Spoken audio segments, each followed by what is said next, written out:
Hello, everyone. I'm your host, MrElephant. I'm here with Esty, and we're hosting Davis Cup 7.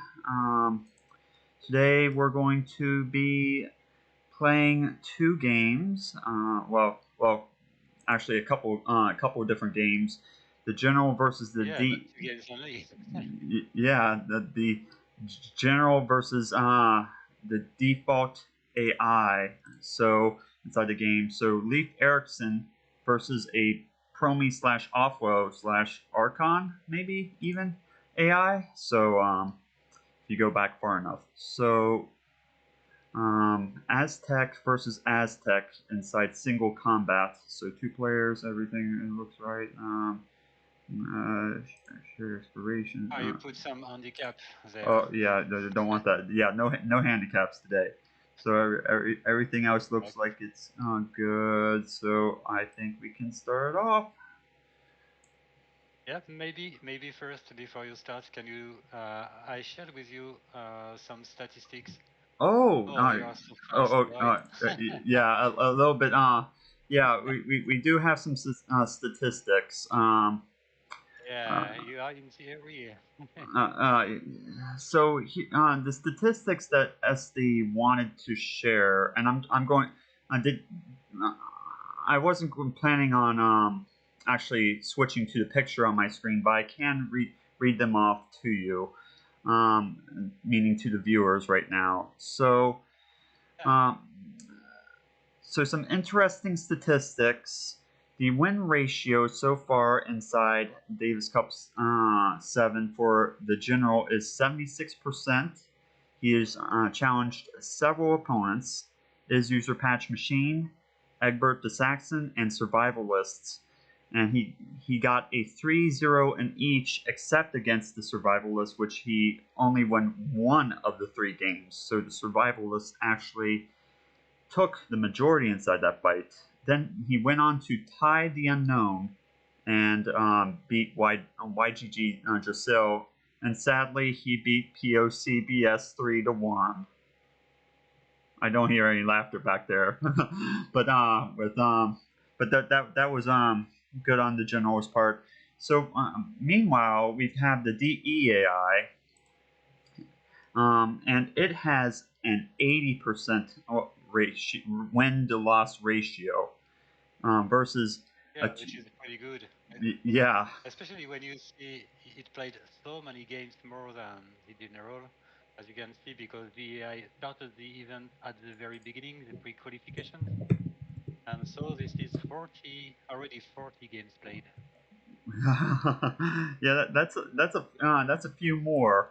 Um, yeah, a couple of the AIs he had to challenge are the Toon Special. He had to challenge Egbert the Saxon Toots by Archon, so you know that Archon's AIs are always strong. No Limits, Bandits, POCBS is Standard Machine. I mean, and then Precision, Thermopylae, Mini Knot, Bright Spark, and and even more. And he, unfortunately, the majority of the losses came in the form of 0-4 against Immortal. And In fact, yes. yeah, who can blame uh, the DEAI for losing against Immortal? So. In fact, it's interesting to notice that both of those AIs played against POCBS, and both won. The generals won 3-1 against POCBS, and DEAI managed to win 2-1. So it's interesting to compare those two AIs against one same opponent. Yeah, they got about the same score against. So I'd say that these AIs are very close in strength to one another. Wouldn't you say, Esty, overall? Yep. In the past, they've been fairly close components on the ladder and in other situations, so it could go either way today. Yeah. Are there? We can also. Do you have Yeah. any? Another, I'm sorry. yeah. There is also another statistic which is interesting. Both of those AIs look to be below in skill in 1v1, while Mm. the is stronger in 4v4 in general, with 83% win for the general and 91% win for the AI. So definitely 4v4 looks to be the best setting for both. Yeah, a little bit in the DEAI's favor in the 3v3 and the 4v4. Just has a slight advantage in every single category except for the 2v2, which it was an 83 to 82%. Yep. So it looks like the DEAI might be a little bit minusculely playing a little bit better inside this tournament, but we're definitely going to have to see what happens. Exactly. So. I see that your betting is in favor of DEI, while my betting went for the general, so interesting. Well, I think you and I were talking about this earlier, but and we were I thought it was kind of funny, but and I don't think that you have an issue with me discussing this, but about Leif and what he bet. Oh yes. So Leif actually bet against his own AI winning this set. Yeah, exactly. So I thought that was kind of funny about what he chose to as the victor here. Yeah, I think that its betting is 4-2, if I'm right. Victory 4-2. Let's see. Well, a victory for the AI, of course. Let me. I'll look at the brackets as well, the betting as well. Oh yeah, you unhid everything, so everything is visible. So that's nice now for everyone. So yeah, this is official. So the DEAI has now reached feudal age. The general is still researching feudal age. We're at about 12 minutes and 30 seconds into the game.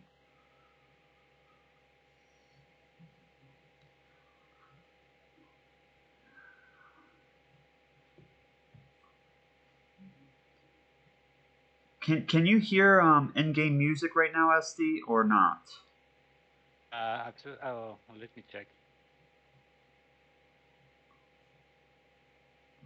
No, I don't hear any sound from the game. Really? Okay, I will see if I can. It says that it's. It says the music volume's on. And I just advertised on the Discord that the streaming began. Okay. The music should be working. Oh, let me. Okay, it should be on right now. Individuals should be able to hear it at this point. I'm checking.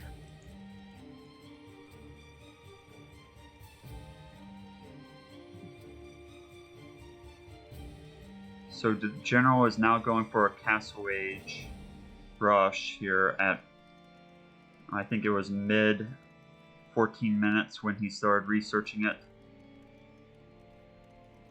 The DEAI appears to be confused on whether he wants to attack or not attack.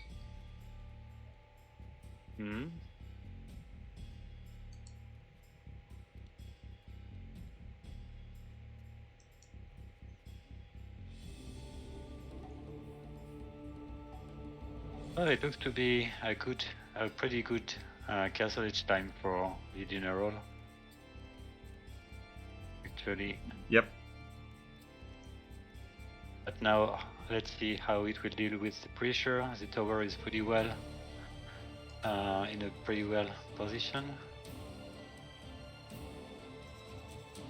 He's going for the Eagle Warrior, an upgrade that we fully expect him to choose.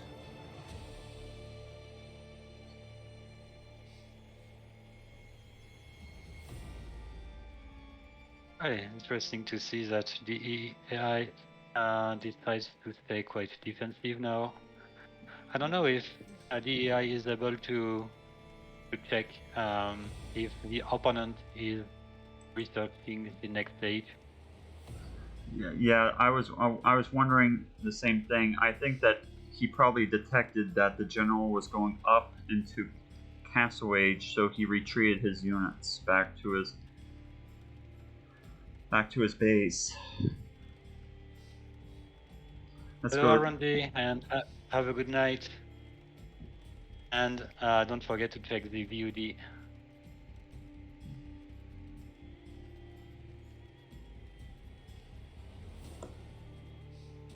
Yeah, thank you, Rondi, for coming in and just watching briefly.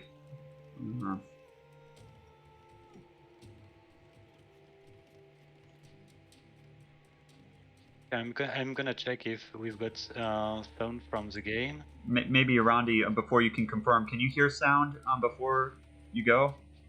If you're still there. Can you hear music? I think that we can hear the music. Oh, yeah, Rondi says that sound is fine. Alright.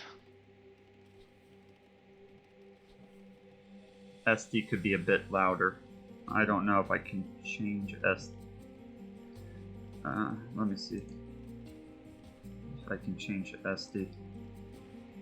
Says that you're a bit quiet, but I turned it up a little bit for us, maybe. Yeah, in fact, R&D is true. I think that the game music is quite actually. But I think that it's not about the settings inside of DE. It's more about your settings from the sound from your computer in. My OBS says my desktop audio is almost at 90%, and my personal mic is at around 60% right now. So, okay, so we've got a battle going on our screen. Eagle Warriors have decided to come in. Villagers are being attacked. Yep. Yeah, generally definitely in a good position actually.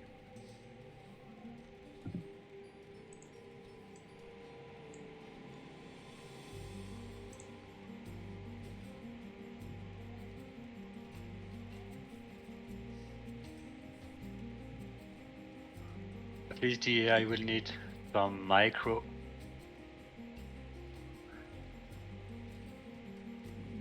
I think he's using some DUC to attack those warriors. Yep. In fact, it's a pure hit and run. Over the past 2 years, the DE AI has really improved in its DUC usage. Yep, in fact, I think that it was a desire of offwo to add this. It make it way more human-like, which is definitely a good point.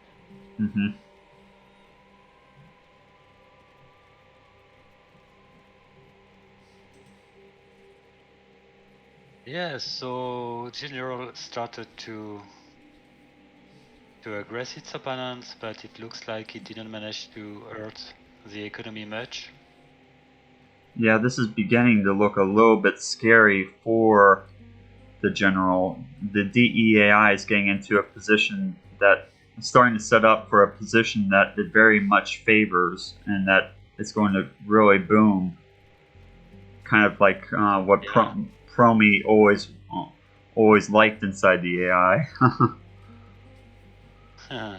Can you compare the population actually between those two? Sure.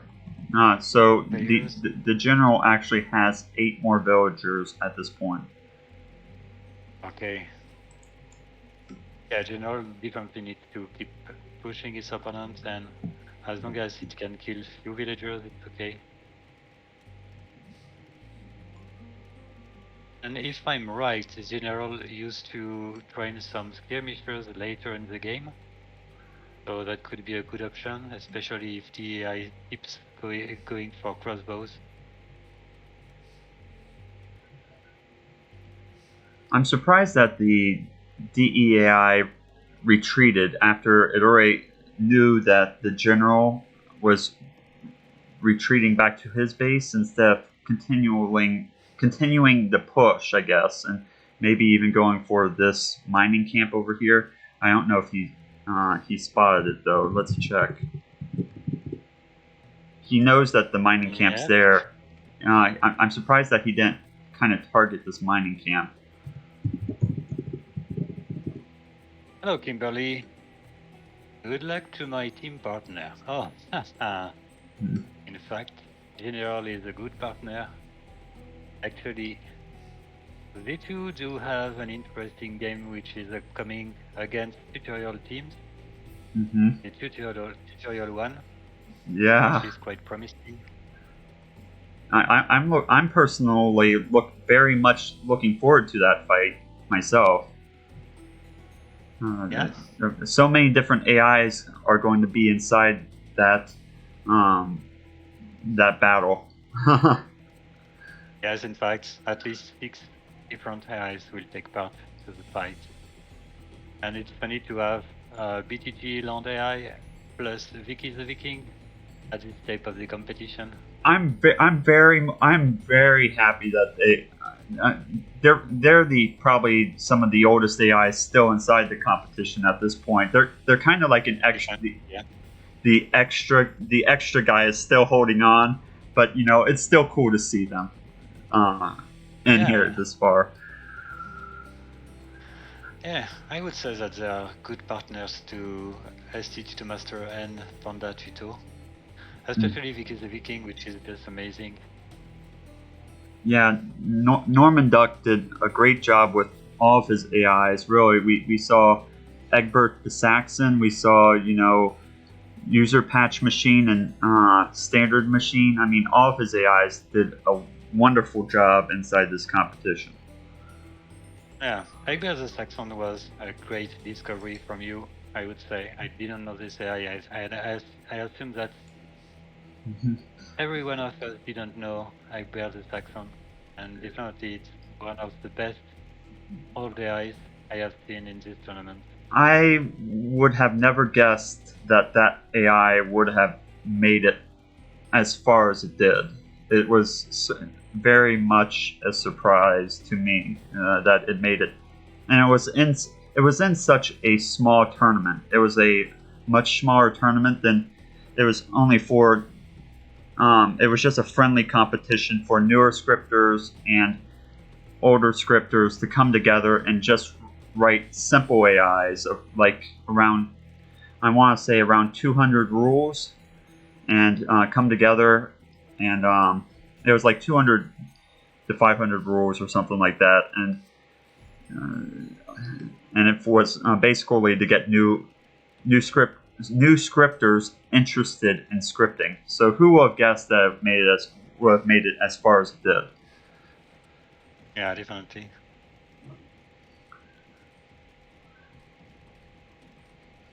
So the general is going for the assault here, and Eagle Warriors coming out, I think, for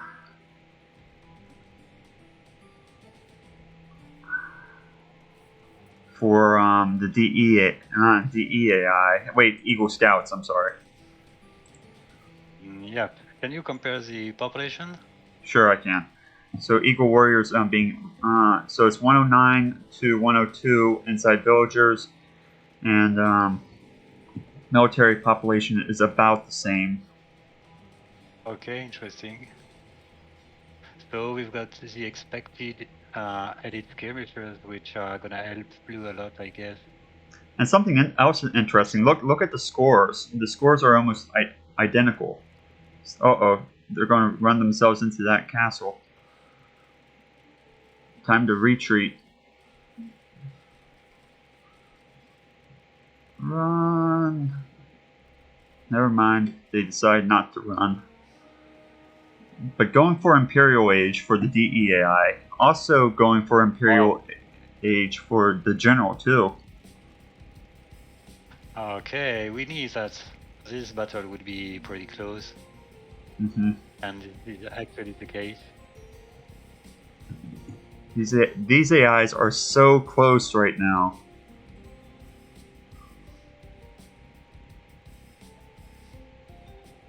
Alright, so I think that I've got almost 1 minute delay with you. So I'm actually watching the castle killing the many units from red. Oh, not too far behind then. Okay. Both AIs just now hit Imperial Age. So DEI is known for being quite strong in Imperial Age in general. The general General is definitely not the best in Imperial Age, in my opinion. So at this point, I would say that the advantage should go to DEI. So the general is researching Elite Eagle Warrior plus going for two-handed swordsman. Alright. He's upgrading his battering rams as well into capped.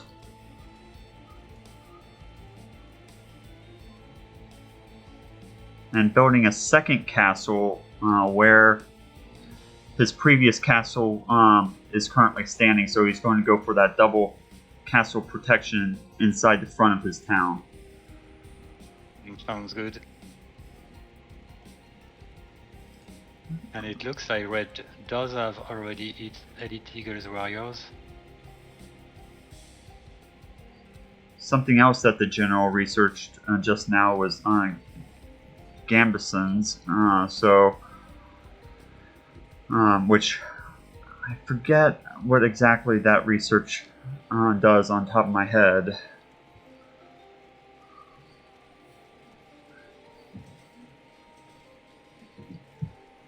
So it looks like red isn't scared to send its lumberjacks very close to the enemy, actually.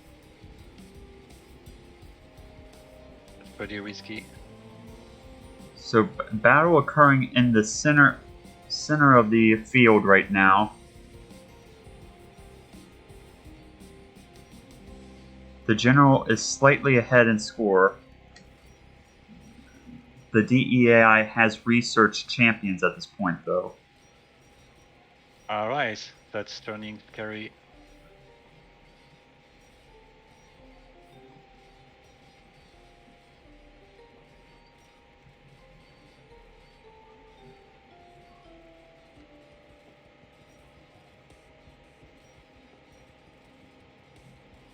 Oh, we've got some jaguars from the general.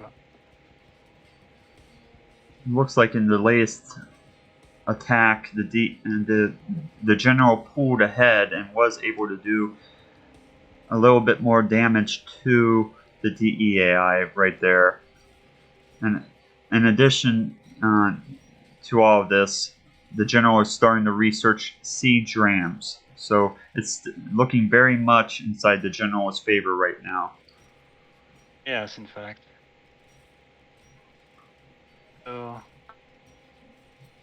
my prediction went for the general, so I'm quite confident right now.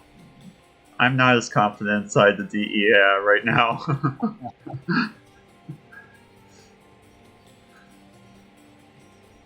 I hope it doesn't go like last year where I was the lowest, in score for really? the prediction. Ah, you were the worst. But it can't happen twice.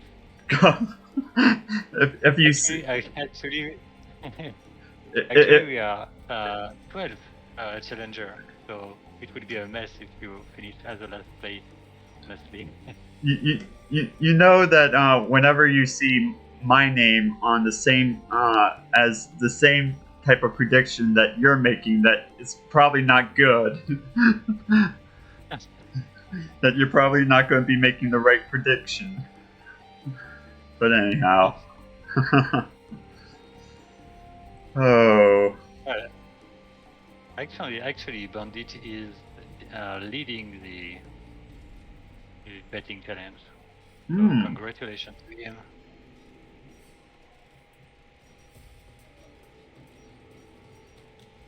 So it looks to be GG for the general.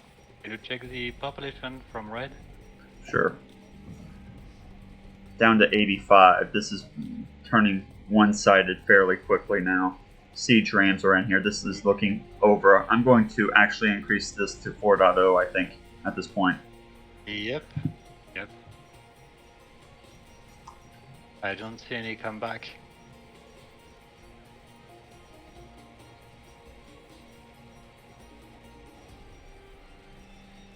I think it's a good point for the general to win the 1v1 because 4v4, for example, is gonna be, in my opinion, in the favor of the AI. I think that the 4v4 will most likely go to the DEAI as well. Yep.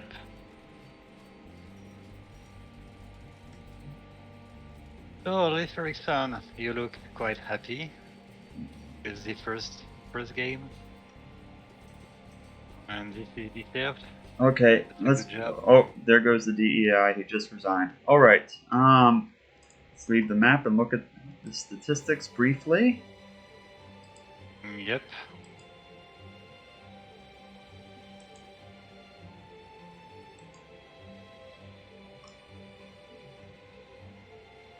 And I see that you guys are a little bit behind me right now, but I'm going to go ahead and start setting up the next game here.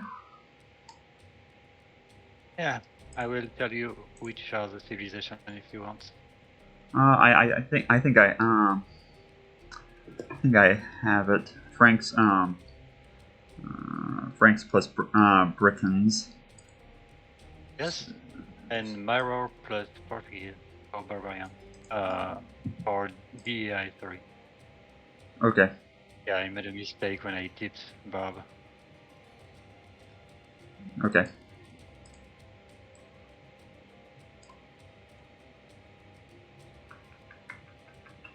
Okay, what happened to him?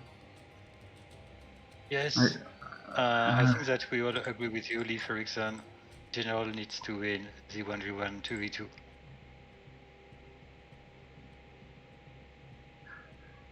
Bandit, MrElephant bet on me. No wonder now we're victorious. How evil of you, Bandit.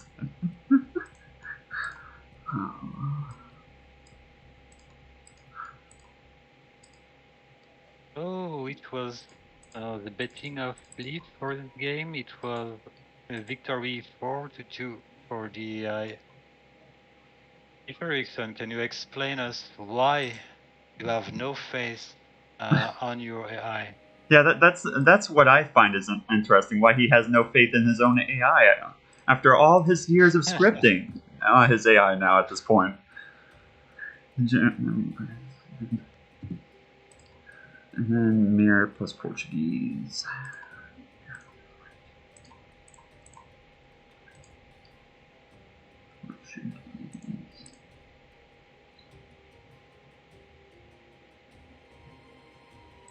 Alright, Bandit.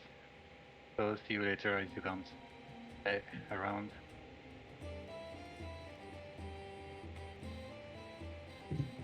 Yeah, that was a great first game. Good job to both competitors there.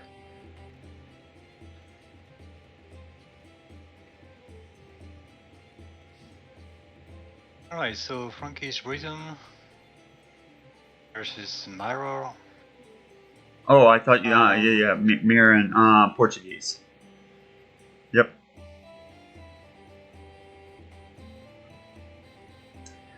So predictions on the 2v2 Esty. You think that the general will take this game or the DEAI?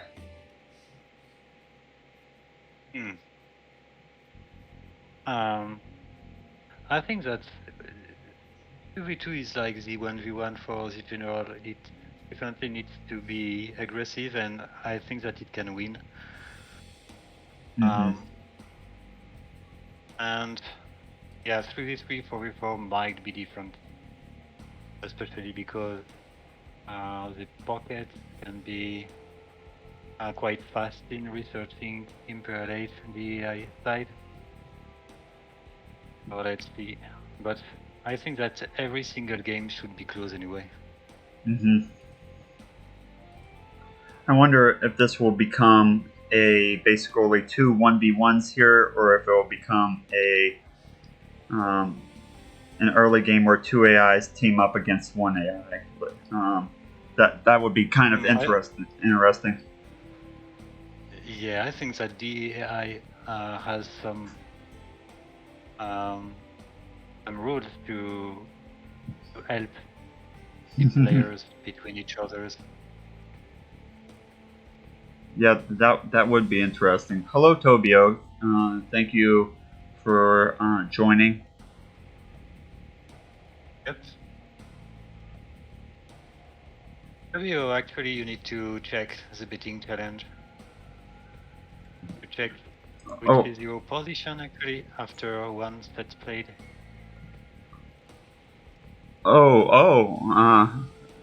So yeah, bandits ahead on the betting challenge right now. So yep. He has scored 2 points, while the rest of us have 1 point, and one of us has 0 points. Yeah, one of us. One of us has 0 points. Not me. To let you know, we are one of us with 0 point actually.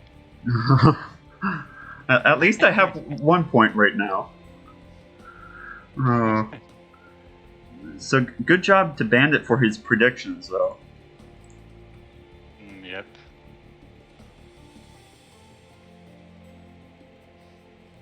So what games are you really looking forward to seeing, Esty?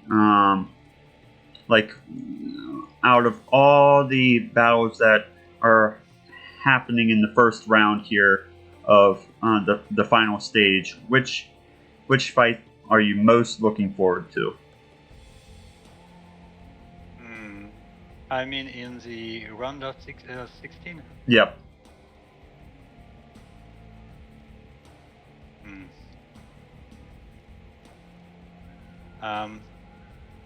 Maybe, let me check. I think that D2 versus Tutorial 1 is definitely one that I want to see, because it's gonna be very funny. Yeah. And another one can be interesting also, Esty to Master versus Maya. It's so much I really want to see. Yeah, Maya is... Yeah, that fight should be fairly interesting as well. I'm kind of interested in seeing who will win that. I'm thinking Maya will take that one, but I'm not entirely sure. It'll be well, Maya did already face Esty to Master in Davis Cup 6 and won 3-0. And and Esty to Master also lost 3-0 against Deadwick in Davis Cup 7. It was the round 1 of the final stage, but from this, Esty to Master has been updated, and I'm quite confident. I think that it can take at least a few games against Maya. Interesting. We'll have to see how that goes then. And Tobio, yeah. I'm happy that you had faith on Elephant Man anyway. And there are still a lot of games. So predictions can be in your favor next time. Yeah, I think I remember you saying something about thinking Esty Tutor Master might have a good chance against Maya, so I guess I did have that inside brackets that I thought it might. But I think it'll be very close. But Odette is a very scary AI in the meantime. So, Elephant Man, he's a rather new AI of yours. So I didn't. It's kind of like a veteran versus a new AI. I mean, you've spent so much additional time on Odette. I would have been very surprised if Elephant Man could have been an AI. You're really well thought out AI like Odette. So. Yeah, that's a lot of time, in fact. How many I guess how many years have you been working on Odette now? I know that I should know. It's been at least 3 years, right? I think it was in 2020, right? So it may be 3 years now. Yeah. Mm-hmm. This turned out to be a great AI.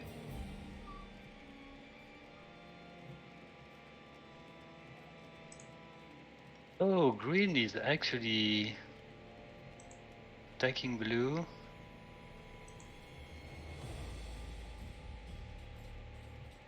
Going for a scout rush over here.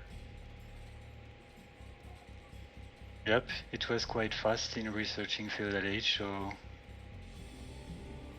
This is looking bad for Blue General right now. He's denying him that gold. He's trying to get up the market, probably to sell the extra food. Yep, there he goes. And he's going up to castle. He's starting to research castle. He sold the extra food.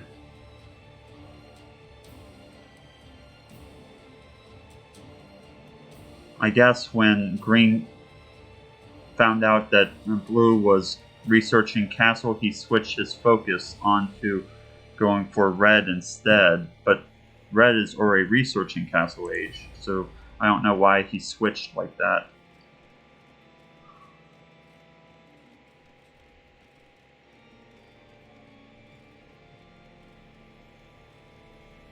Yeah, Blue definitely needs to have another mining camp in a safer place.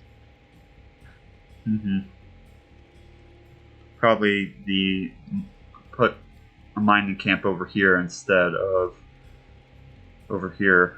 Or, well, he does have a mining camp inside the back of his base, but he's still using this mining camp up here. So he has a couple of other options.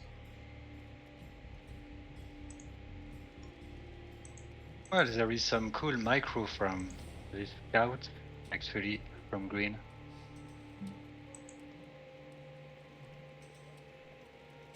Yeah, green was doing a great job there. Yeah, so what's the strategy yellow side? So right now I think that green now is the only AI that has not gone for Castle Age yet. He's going to soon be at a disadvantage here if he doesn't research Castle Age. Meanwhile, on Leif's side, well, the general side, he's going for his normal knights and getting the armor upgrades. And Red is going for what appears to be archers, which is mildly surprising. This is not a strategy that I really expect the general to make, an archer strategy of his. But I think that it might be its main strategy as a Briton.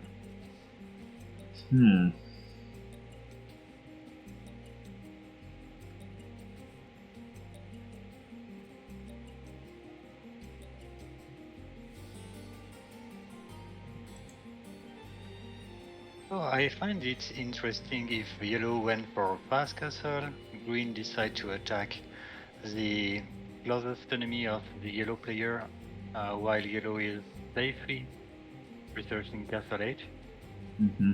So I don't know if it was intended, but it's quite interesting as a team play. This is going to be interesting here. We've got we have some archers, some crossbowmen using DUC to start attacking the knights. And with a 3 DC's boom actually, so yeah, yellow is in a good shape. Some villagers going down over here by Blue General.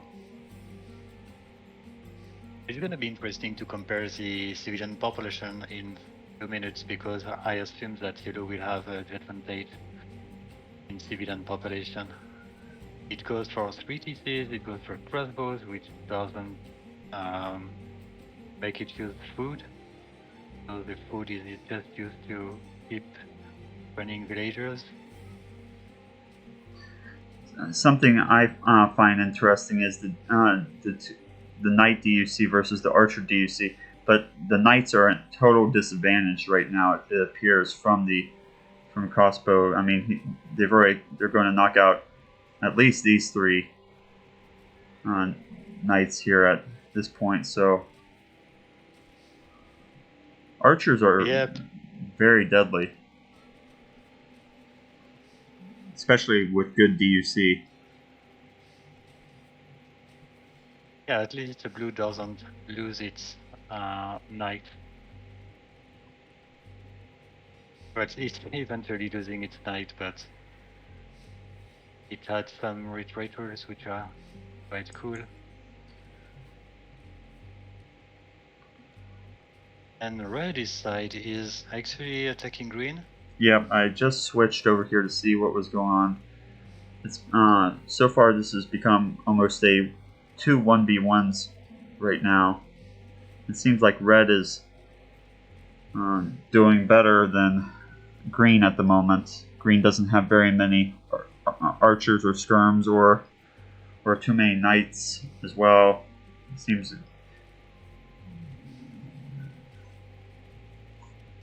Yeah, blue suffered a lot from the early scout rush from green, so it makes sense.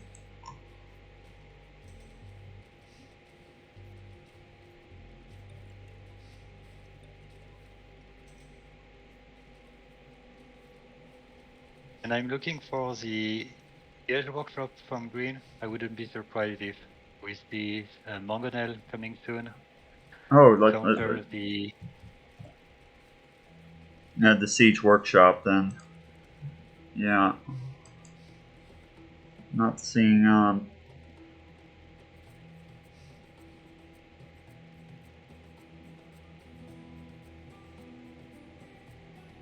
There we go. That's what you were looking for.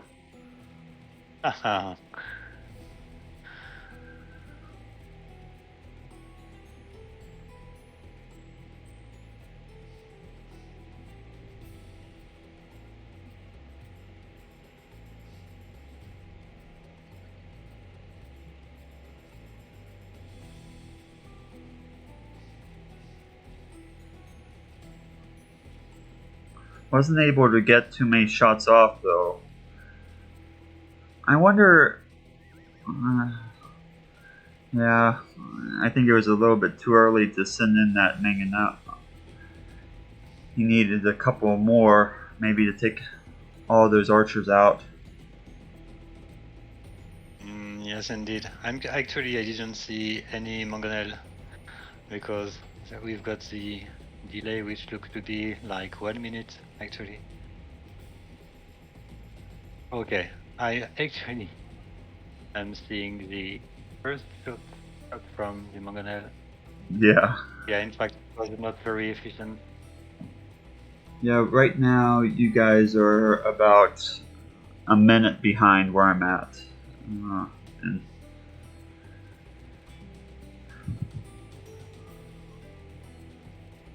so Rams coming in from the general, the red general.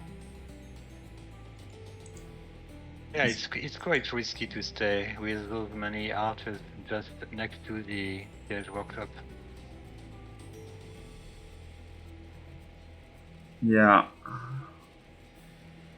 But I think that it does have the heal advantage anyway. Making the crossbows quite strong. let's go ahead and take a look at how yellow is researching Imperial Age currently at 32 minutes. Alright. So can you check the student population? I assume that it might have a clear lead. It has 100 villager population plus 25 military for yellow currently. The blue general has 89 villagers with about 30 to 35 military, and the red general has 100 villagers plus about 30 military. Okay, and not too far behind anyway.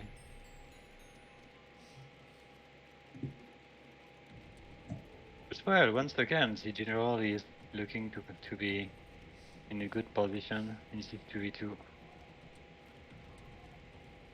I think it's pretty close. I think it could be scary if the DEAI hits. Well, knights are coming in from the general to attack yellow. Many knights. But they appear to be frozen over here. Yellow hits Imperial Age. Yeah, scary.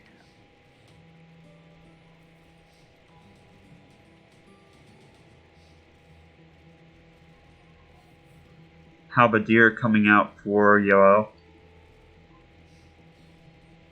Going for those bow saw upgrades.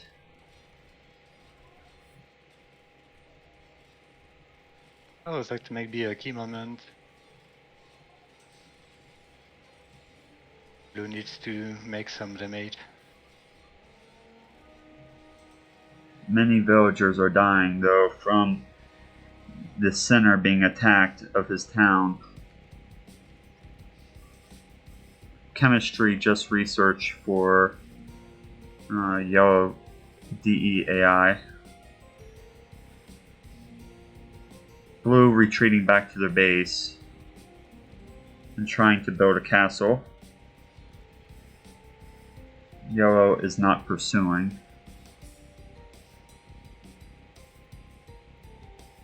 It was funny to see so many halberdiers attacking the skirmishers. Yeah. Protecting the knights. Red general. Same for DEI. Yeah, the red general just now hit Imperial Age. So one of each team is inside Imperial and one of each is inside Castle Age. Yeah, I think that blue is definitely needs to defend quite well, because yellow can definitely turn unstoppable, especially with so many halberdiers. The two other players are now beginning to research Imperial Age. The general will be there first.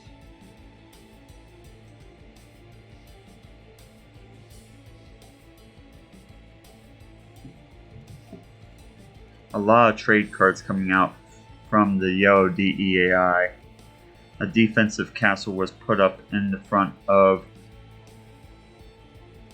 the city, and another second castle foundation has been put up as well.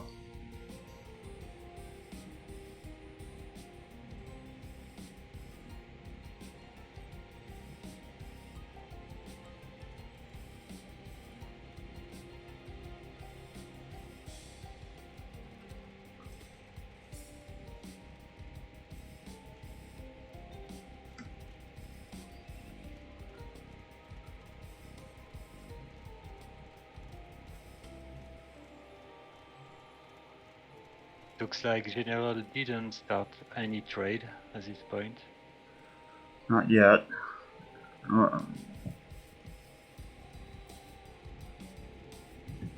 Looks like he's beginning to research handcart. Cavalier came out for blue, the general. Alright.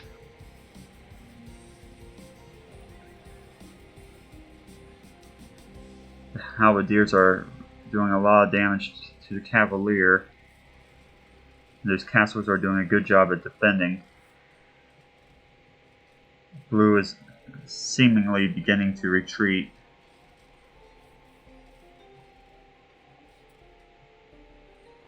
Well, I thought they were, but I'm definitely looking for Portuguese unique units, which can be quite strong, handled by AIs. So red general is doing heavy damage to green right now on the other side.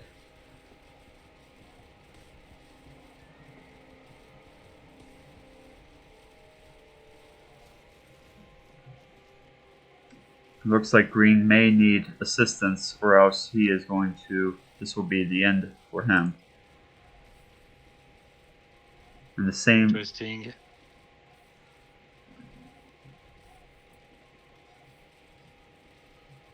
It's going to be interesting to see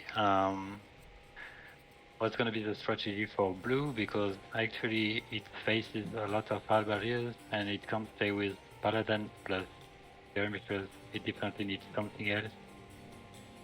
I think blue will be in trouble here as well.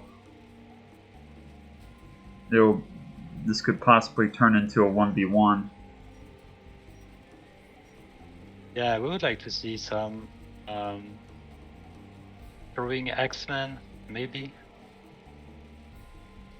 added to the Cavaliers. Mm-hmm. It looks like red stated that he is going to halt his attack, but we haven't seen anything from that yet. Can you compare the population between blue and green? Blue and green, sure. So blue has 119 villagers still. Green has 64 with only 2 troops. Blue still has about 20 troops, but so he's in a much better position still at this point. But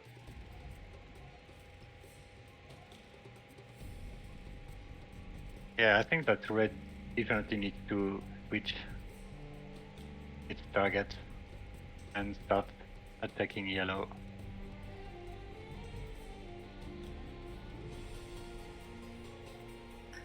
I'm surprised that yellow isn't. Green appears to be very much in trouble at this point.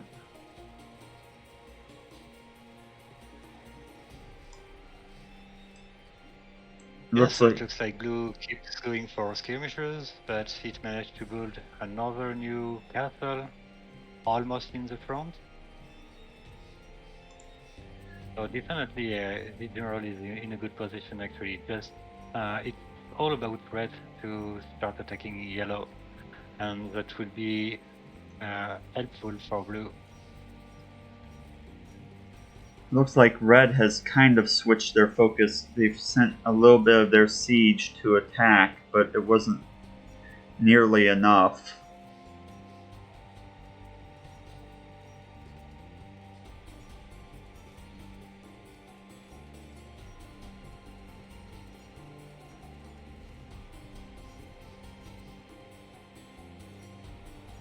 Alright, so we've got the Portuguese unique unit, which is interesting to see. It makes me think of Vagabond, which do train a lot of those units on FFA.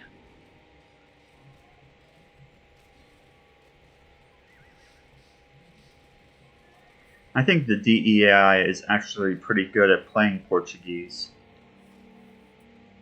Can be quite. Portuguese is definitely a good civilization for AIs anyway. Yeah, they pretty good at using the organ guns.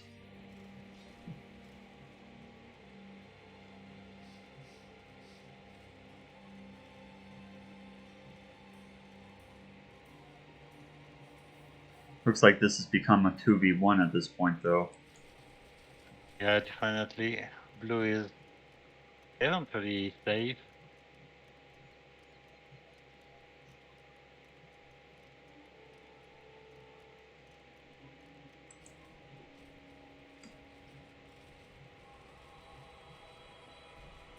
Hello, Tiramis.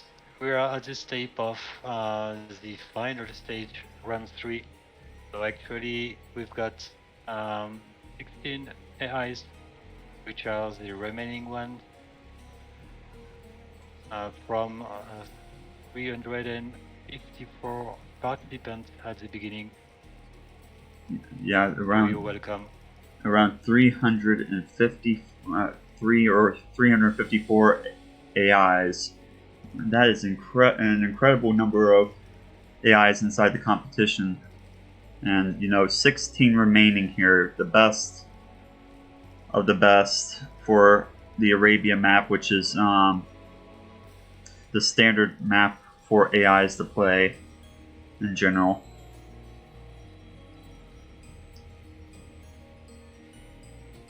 So this is actually the bracket that you can check.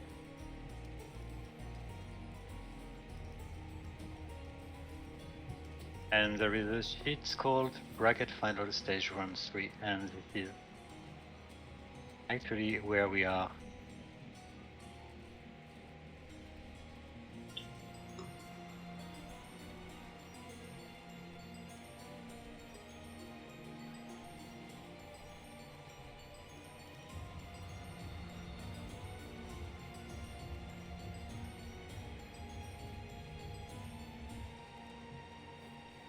Looks like Yo is slowly pushing Blue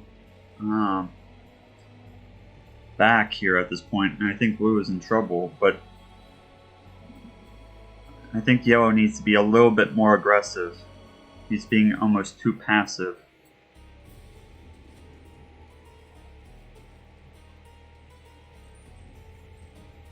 So I'm gonna check the link through the threader around about the top 16. I uploaded it on the YouTube.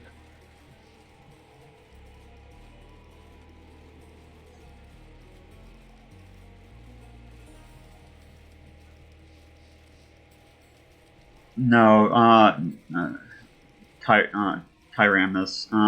We're just trying to complete the games as we go along here. So there's the standard bracket, and there's also the losers bracket of this whole set as well. So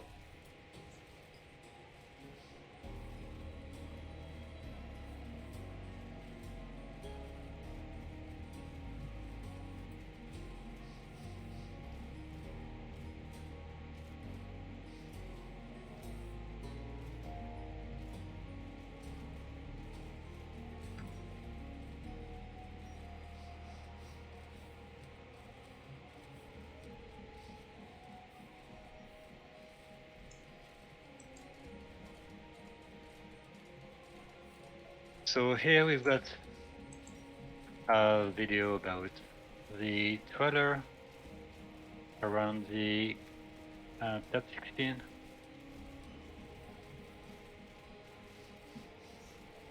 yeah, that'll be a good video to I share. agree with Leif. We should be, I think that 1 month is almost what we need.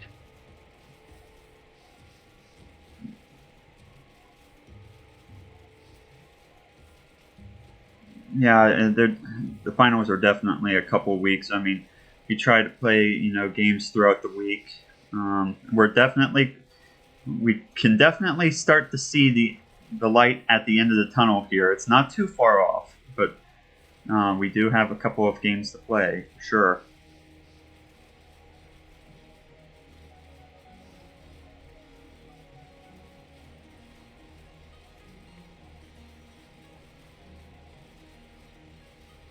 And maybe next year Tyramus will make an AI of his own. I just thought I would add that part in there. Hopefully. I think that you can maybe increase the speed now. It looks like Yellow is all alone. Yeah, this is over.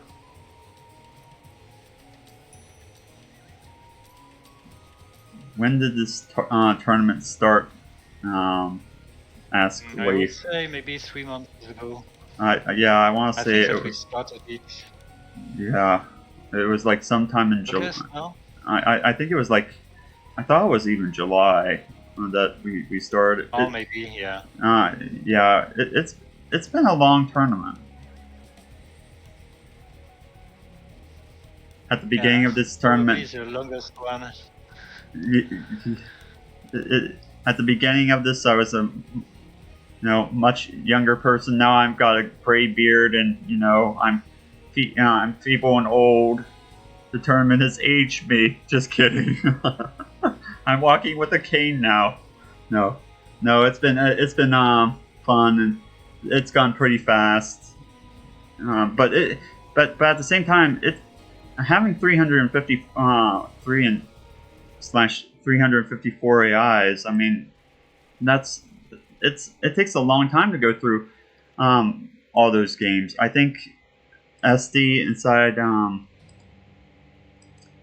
that you're saying that around 1,500 games have been played by you and myself. I mean, that's a lot. 1,547 games were played before the start of the final stage round 3. Yeah. That's quite a lot of difference. Yeah. So. Okay, so the general that.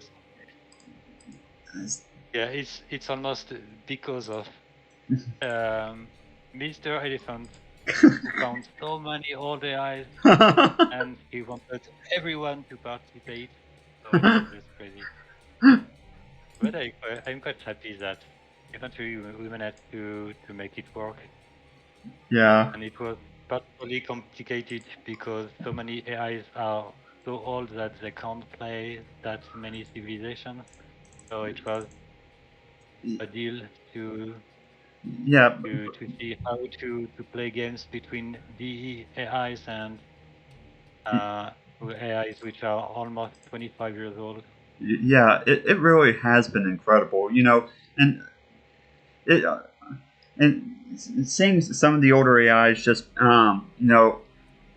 challenge some of the newer AIs and being able to knock them out. Seeing all those Mabuse AIs come in and they just swept up so many old AIs. I mean, including new AIs too. I mean,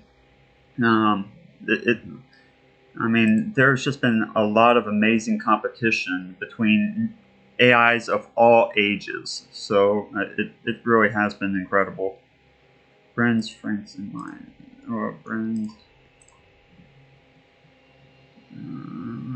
Franks and Incans. So actually, we've got a score which is 2-0 for the general. Mm-hmm. And I'm gonna check the betting challenge.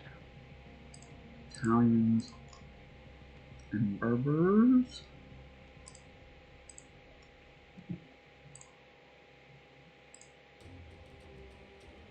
So to make your betting perfect, MrElephant, now you need the AI to win the 4 next games. Because you bet 2-4 as the final score in the favor of the AI. That's not going to be happening, I don't think.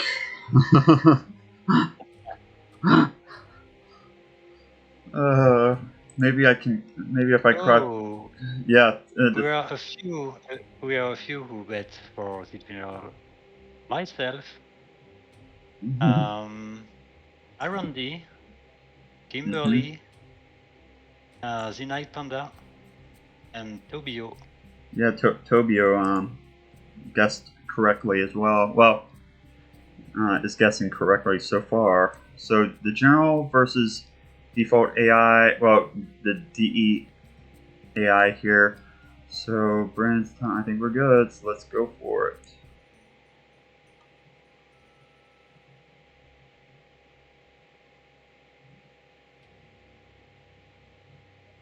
So Britain, Italian, Berbers, Interesting to see that the general will be Frankish as pocket, Incas and Breton as flank. Yeah. When I bet, I mean, I had the DE. I bet against the general. I just just happened to think that the DEI would play a tad bit better. Just my opinion. As a person with terrible betting skills. Don't take me with you to the casino. I'll get it wrong every single time. I'm very unlucky. Right, so Leif looks to be happy with Frankish as a pocket player. It makes sense. It's also good to have Breton as the guy going for crossbows as flank.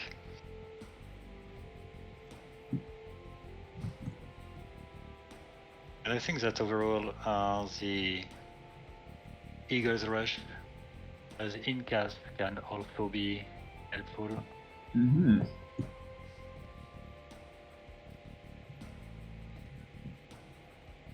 You remember when Vandal City also played Incans? Not too many AIs actually play Incas right now, but I was always kind of hopeful that Vandal City would stick with Incans as its civ, but he switched over to playing Franks, unfortunately, and I thought that was kind of cool that Vandal City used to play Incans, and thought that was kind of a neat civ of his, but he switched, unfortunately. Yes, I remember. But I think he plays a little bit better now, Vandal City.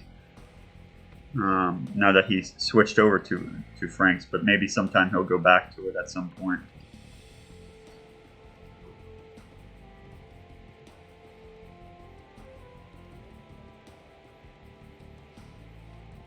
Alright, so Toby, I used to list FFA tournament as a reference for some of my bets.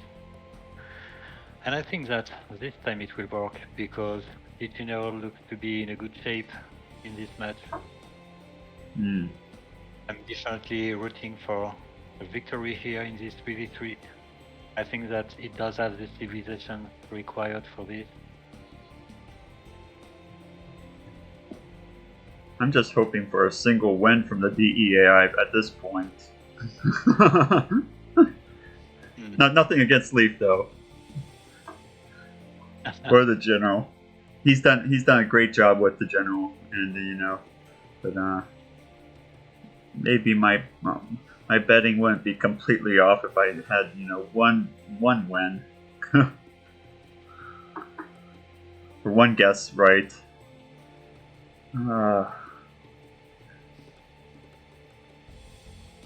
So the 3v3. Anyway, imagine that the general wins this one, this 3v3. It would be in very good shape because after this, at least we got 44, but then we are back to 2v2.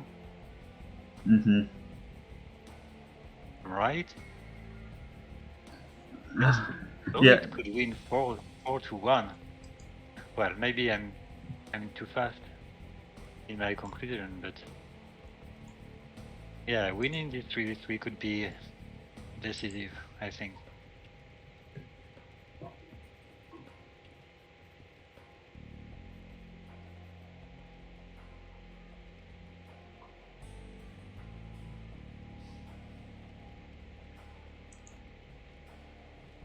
Yes, Tiramis.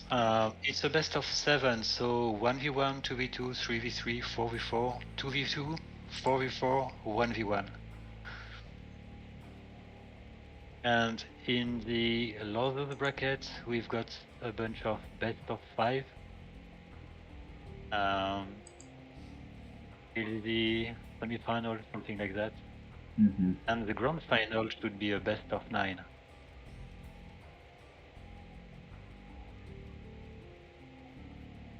definitely looking forward to that. That'll be a cool fight.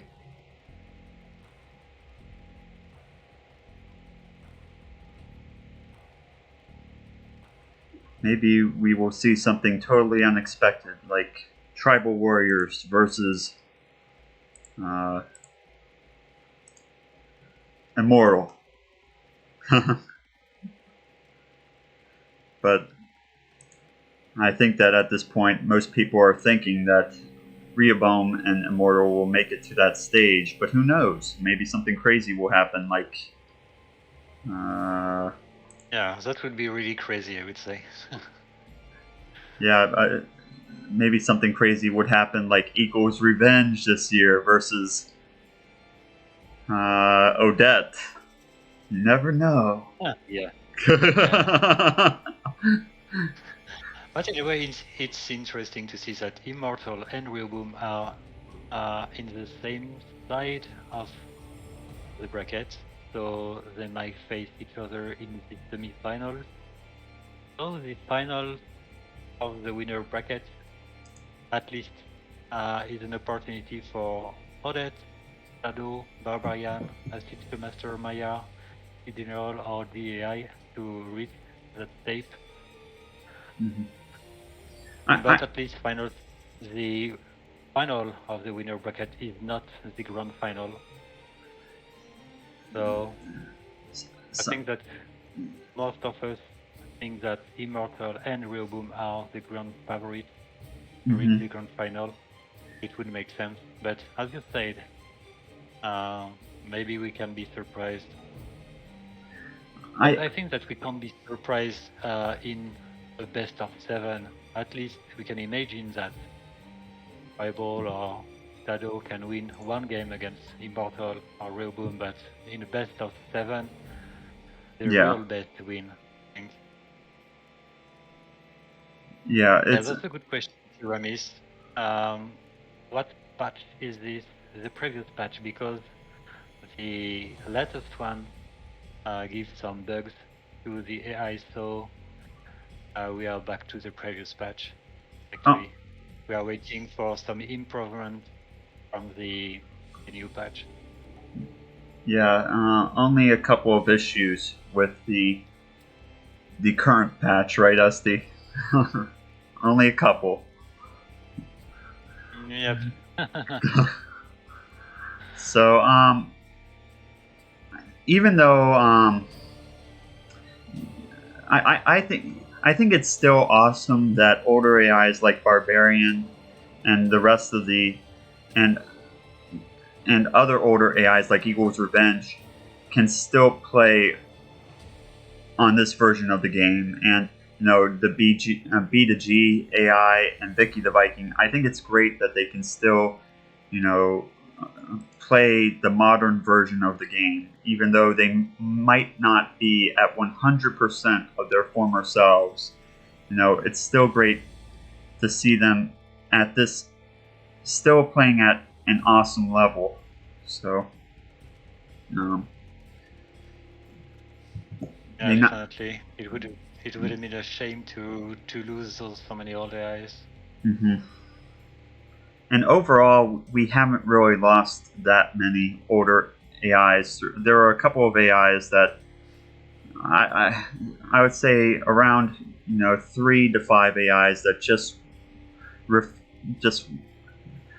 completely refused to play, and Esty and I just threw up our hands and were like, we give up on this AI. But other than that, the majority of the AIs were able to play.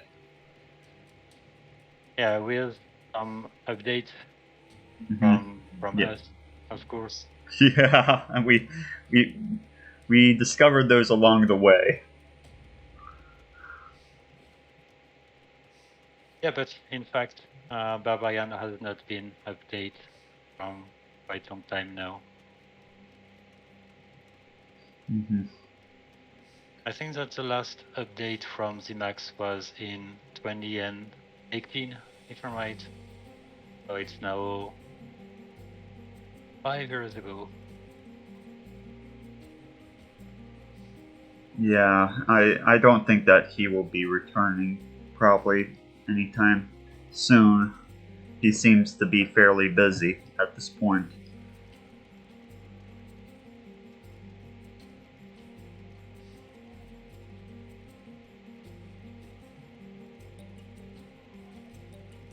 Right, so actually we've got purple and yellow still in feudal age. Yeah, I think that I'm about a minute ahead of you, and currently there's a battle happening outside of blue, and red has come to defend blue against purple. Yep, that's some teamwork, I would say.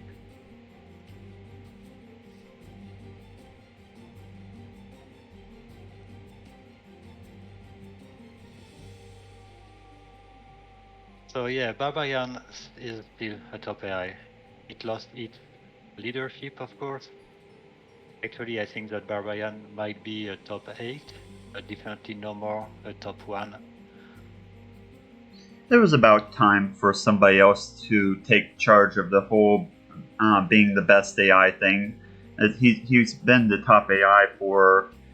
He was a top AI for around 5 to 7 years. Is that right, Esty?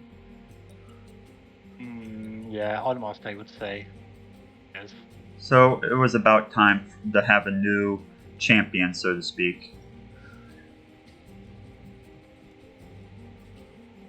But I guess the question is, will the champion be consistent to what it was last year, or will we have a new champion?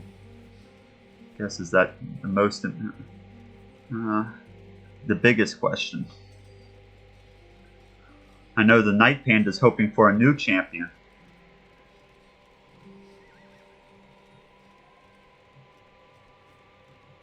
We'll have to see.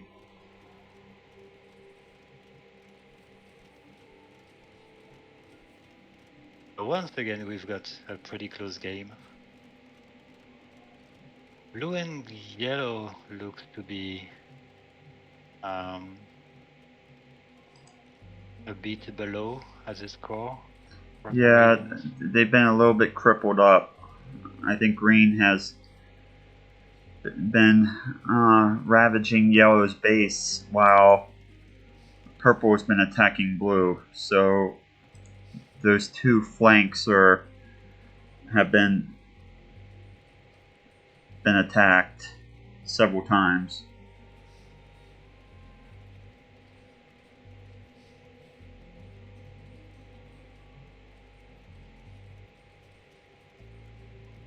Yeah, it's nice to see blue making purple busy while blue is recovering. Actually. Can you repeat that? Which AI which team member do you want to see? I was talking about red keeping making purple busy. Oh. It was the time for blue to recover. But on the other side, it looks to be quite different. Yellow looks to suffer quite a lot now, despite the fact it's actually in Castle Age eventually. Yeah, the harassment from green looks to work pretty well. I'm wondering what he's still doing actually. So it looks like just booming, right? So green appears to be kind of still green and red seem to be attacking yellow at the moment, and yeah, but teal what? Teal appears to be booming. All right. Okay. So, but his score is still there. He goes. He just started researching Imperial Age.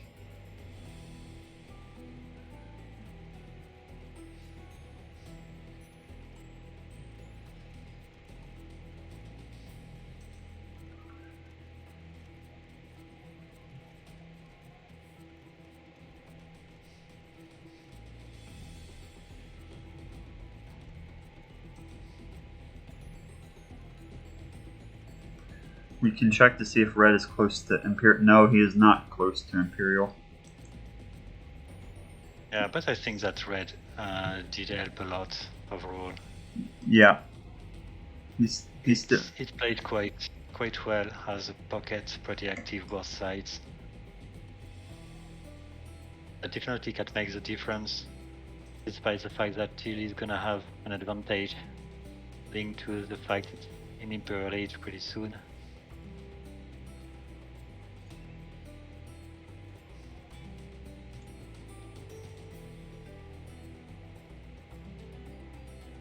So General needs to punish Teal. I don't know if that's going to be happening here. It looks like a couple of guys are heading his way, but I think that Teal's in a pretty good position to be to crush red.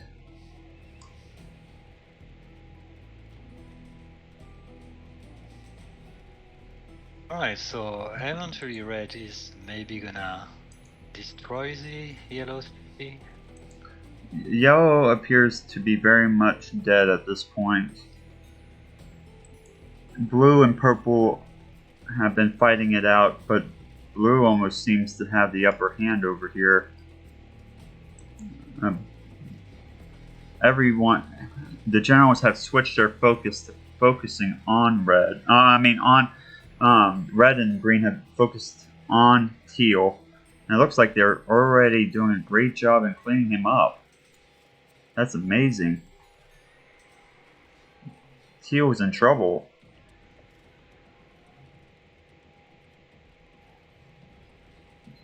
Who would have expected that? I think Teal was going for...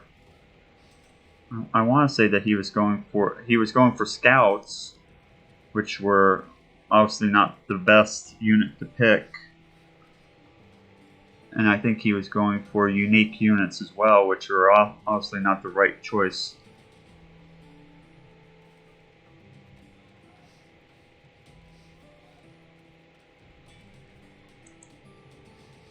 And what's the population actually from different players?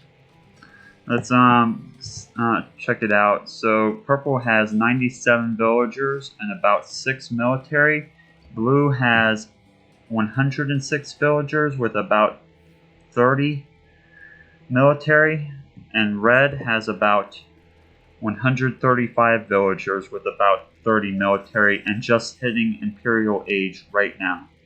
And green is researching Imperial Age and has 107 villagers and has about 30 villagers. 30 military on top of that. So I think it's very much inside the general's favor at this point. Definitely. Alright, so it's not gonna be a perfect betting from you, MrElephant. No. Darn. Yeah. Well, maybe the AI can win the next 4 games, but anyway, it looks almost impossible in my opinion. And yes, the Leif Ericson, you don't deserve your AI, honestly. Yeah, Leif and I are on the same sinking ship right now in terms of our betting predictions, but luckily for Leif, that's a good thing because that means his AI is still doing a good job.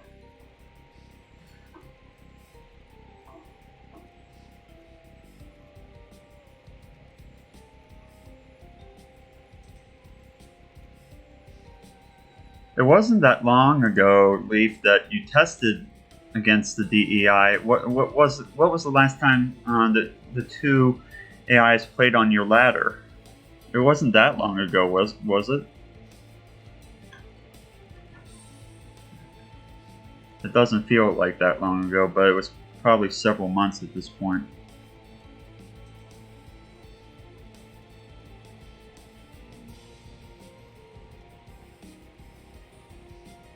And also, who are your favorite opponents actually for the general when you test your AI?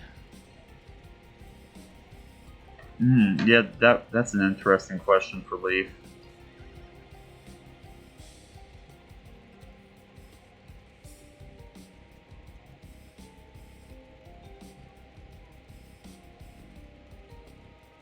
He's probably tests against Tribal. Huh. Paladin's coming in from red, and green is going for a full-scale attack on Cyan over here. Turquoise.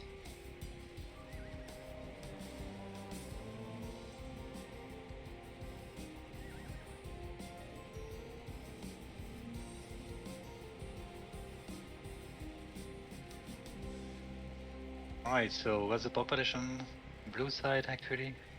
On blue side, has 133 villagers right now. Turquoise has 119, so this looks like it's starting to be over. Yep, we got the support from red. Are you ready to 4.0 or not at this point? What would you say? Do you want to increase speed? Maybe not now. Let's wait maybe 5 minutes or more. Okay. I wouldn't speed to break Tilt, which is defending quite well with his two castle in the front. Mm-hmm.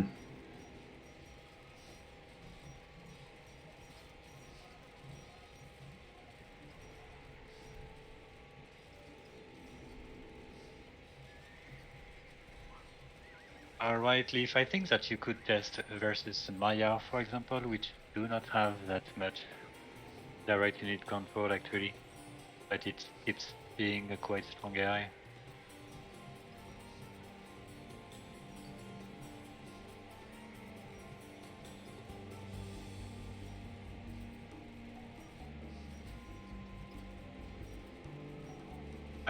It looks like Teal is able to defend actually. You can increase the speed, yes.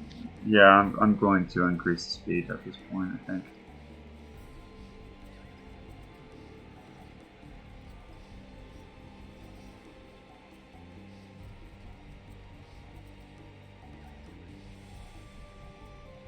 General Knight and Eagle's Rush actually counter Maya really well.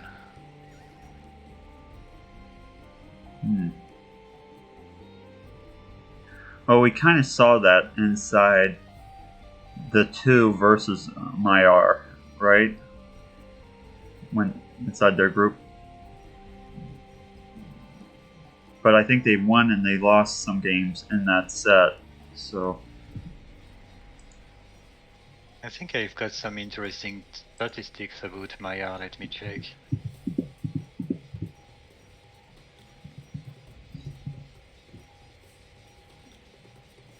Interesting enough, the 2 and Maiar both won 8 games and they lost 4, but since the 2 won the majority of the games between between those 2 competitors when they were facing each other, that's why it was seeded first inside their group.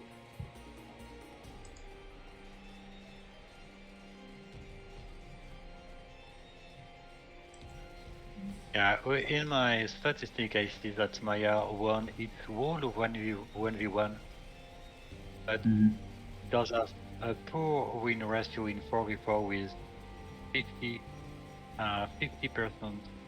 games won only. I so think definitely Maya is stronger in 1v1, 2v2, and I think that yeah, outdated in 4v4. Maiar definitely likes to play games where there are less competitors, I think.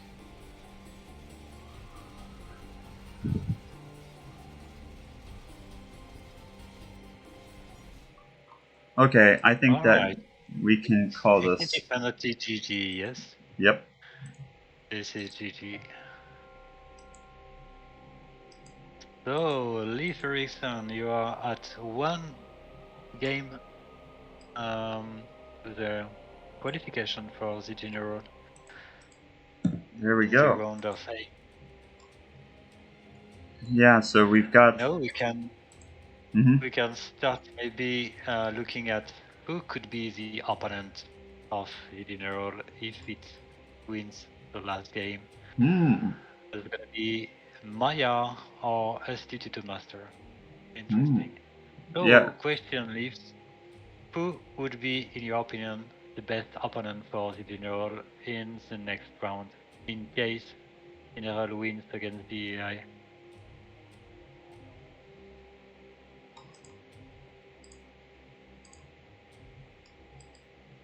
It looks like you are quite confident against Maya, so what about Esty Master?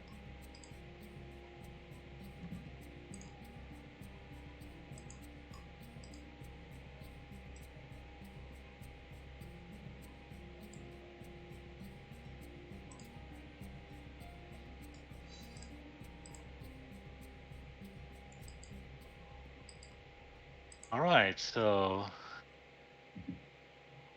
looks like Maya is your first choice.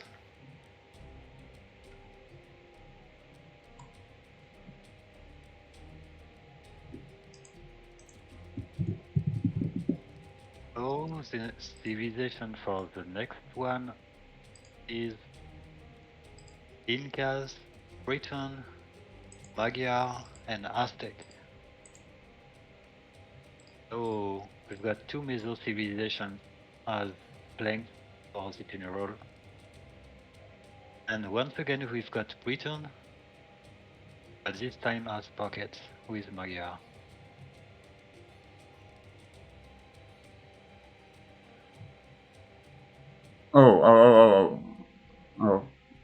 I was planning on doing an equals revenge fight right now, versus Pharaoh. Or are we doing a different fight?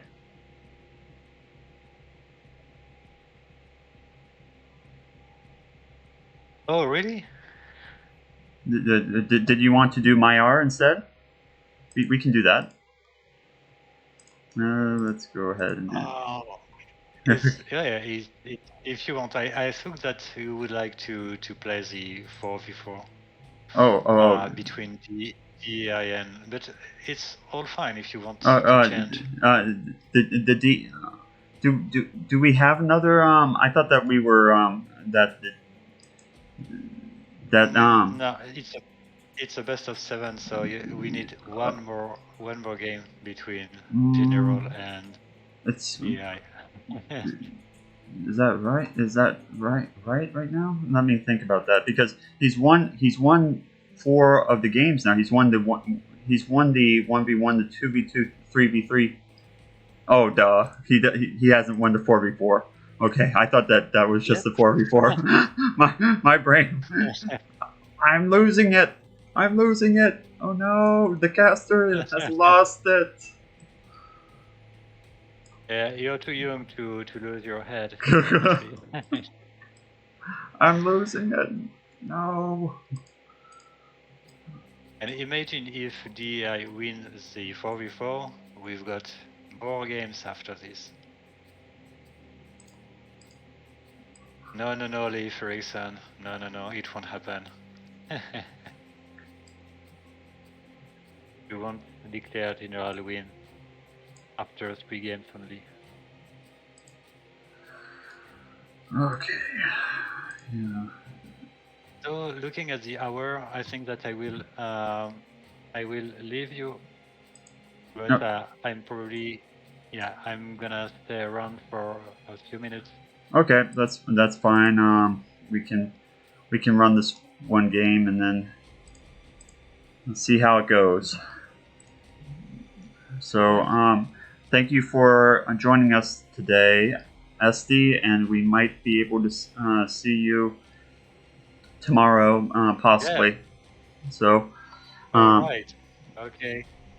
All right. See you guys. Farewell for right now.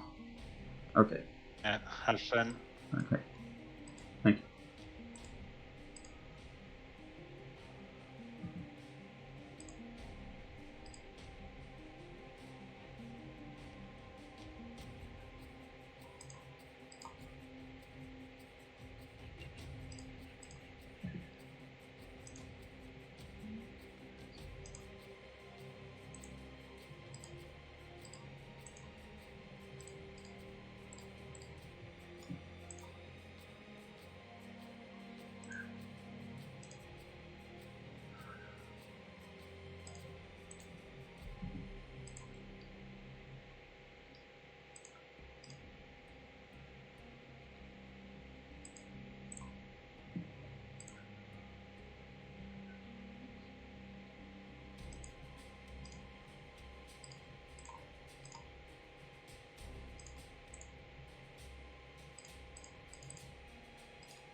Do the makers give their composition beforehand, like the sieves and such?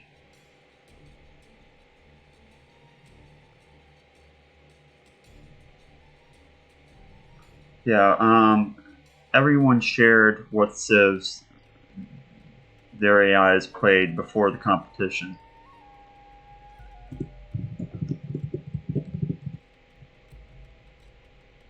It's part of the research that has to be done regarding all the AIs, including the dates of when they were first made, the sieve, and the creator of the AI.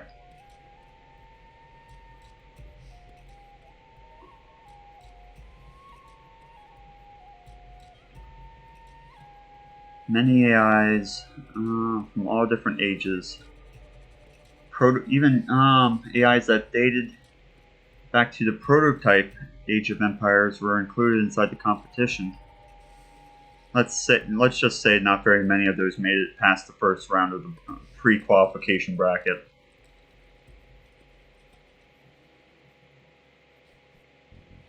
We had tournaments where AI scripters can pick civs for each match, though, said Leif. Yeah, it just depends on the competition and who's putting the tournament together.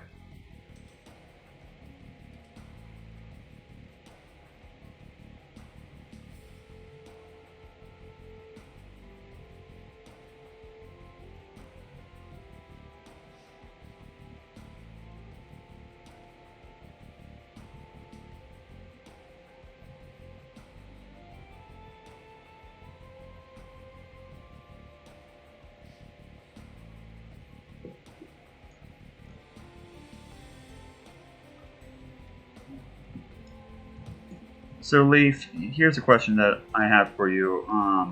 Just how, and it's just on something small that came from looking at your AI for many years now. About how do you come up with your names for your generals? Is it something that you research from like previous leaders of like the Magyar Empire, or how do you come up with your later names, I guess?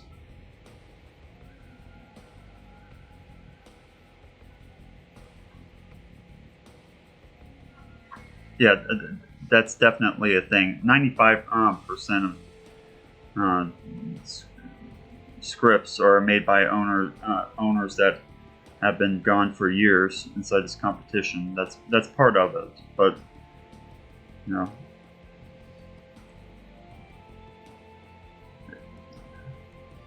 it's just a testament to show how much scripts have evolved over the years, really, and the new techniques that scripters use to script their AIs.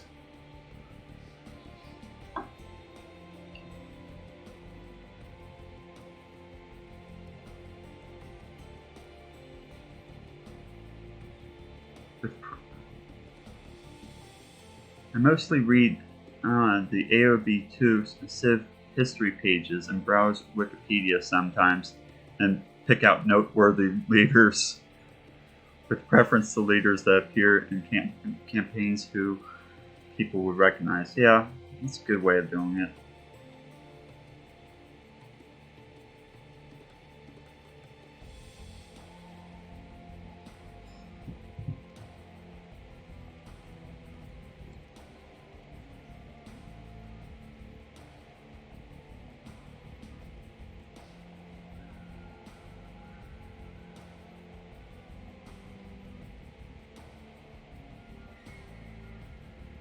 So that later references the campaigns.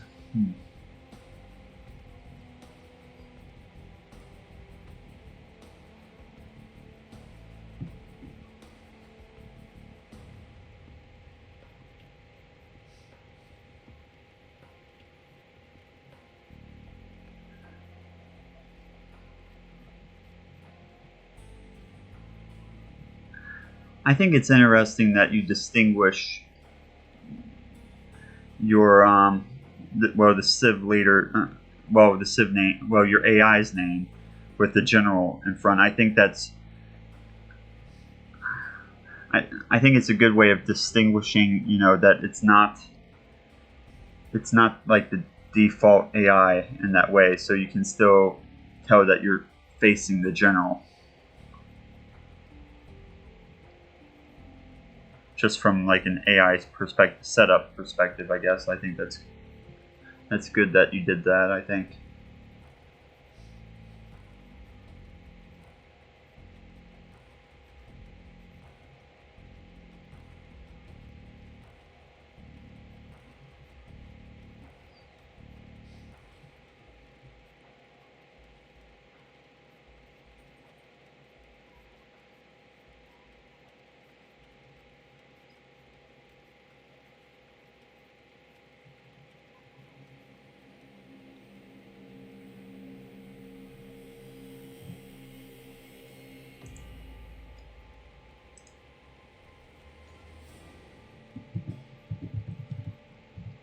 So, do you have any plans, Leif, to actually script for Vikings again?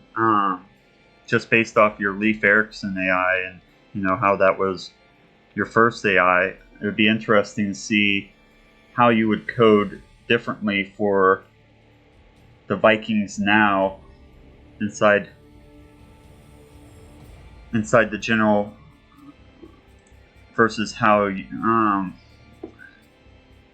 the Leif Ericson AI was coded.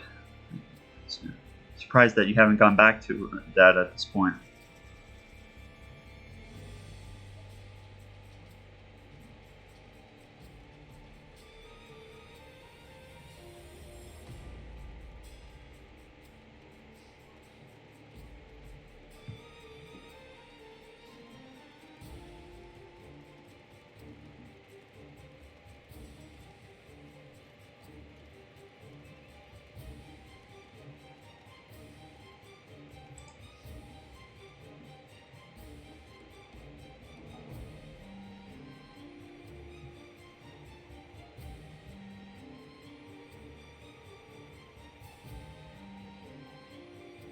Oh, so no unique units or anything from the general in that regard right now.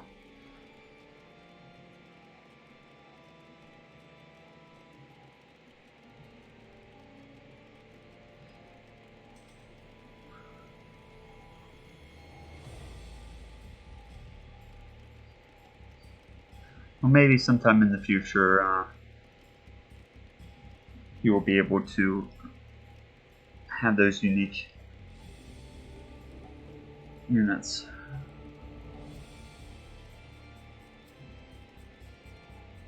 Yeah, that'll be interesting to see.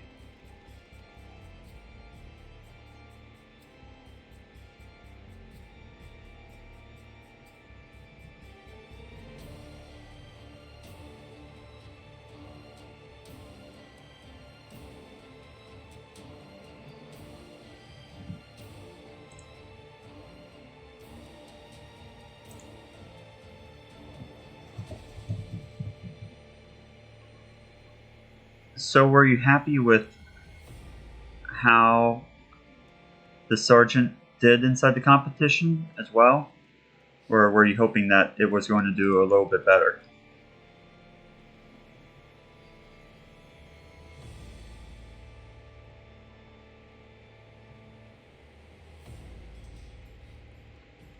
Currently on screen, the Team Cyan and Blue General are going a little bit head to head.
Leif didn't need 2 of his AIs in the top 16, says Esty, who has like 14 AIs inside the top 16. Oh, let's count again how many AIs in the top 16 are Esty AIs. I think we did this once before. 1, Odette. 2, Elephant Man. Esty Tutor Master. 3. We have some AIs inside the tutorial one, so that's 4. So we've got Tribal Warrior 5 and Pharaoh 6. Still a lot.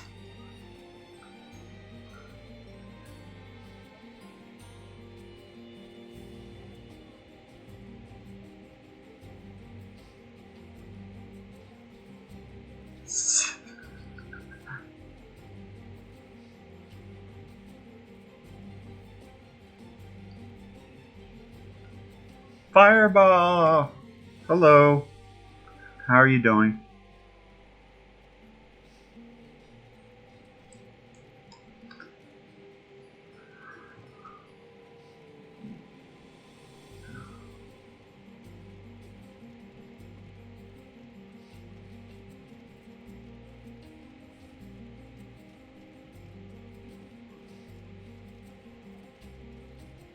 Leif says, I want Sergeant to become smarter, but it'll probably negatively handicap it to keep the same level of strength. The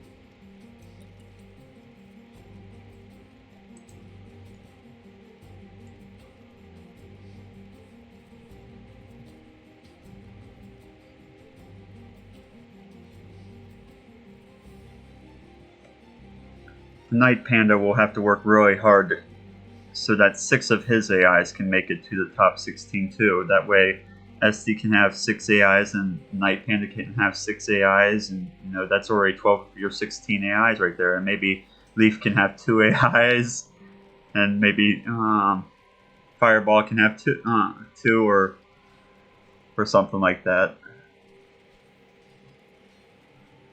4 scripters, top 16 AIs.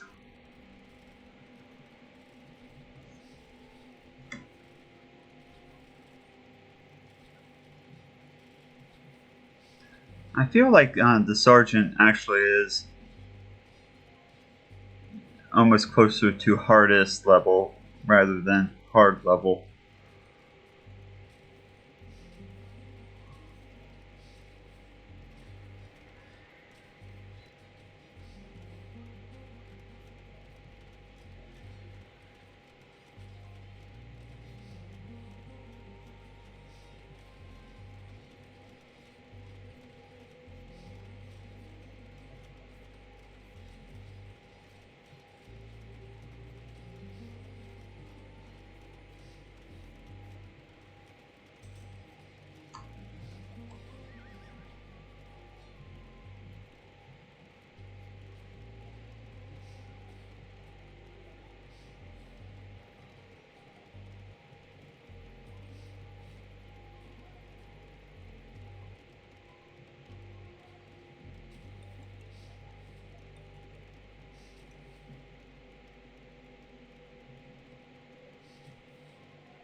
Yeah, adding in your other strategies sounds like a neat idea, Leif. Hopefully, maybe you could add some in some of your water strategies that you're. I know that the general can't play water, but maybe the sergeant could play water or something like that. That'd be interesting. Some stuff that the general can't really do, but the sergeant would be able to do.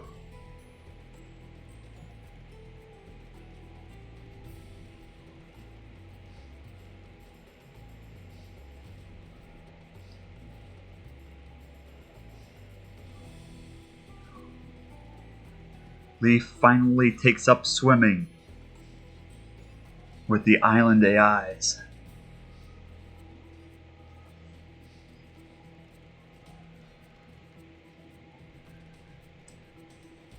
So let's check out what's going on with the rest of the map. Look at those house walls.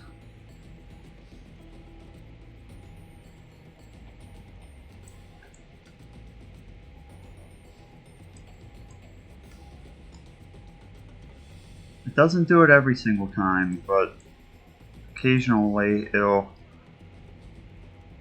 break out the house walls. I'm not sure when it decides to use the house walls and when it decides not to use the house walls. The building walls.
So Leif, when did you first start playing Age of Empires?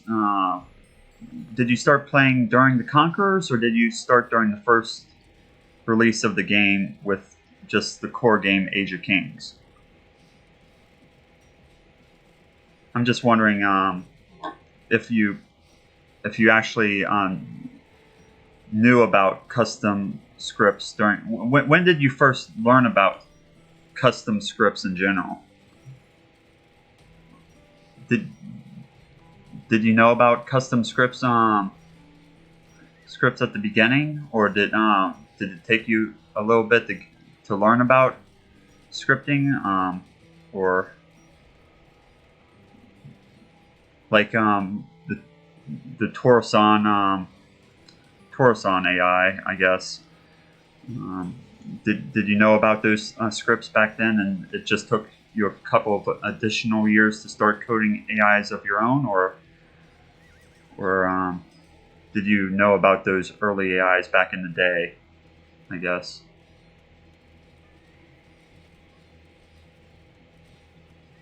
Oh, cool.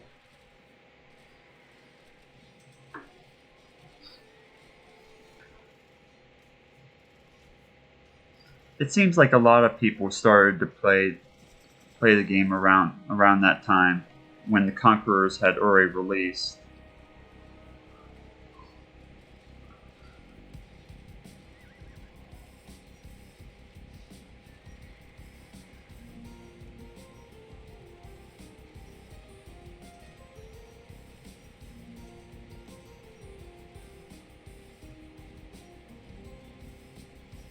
Yeah, I was very similar myself with Age of Empires 1 instead.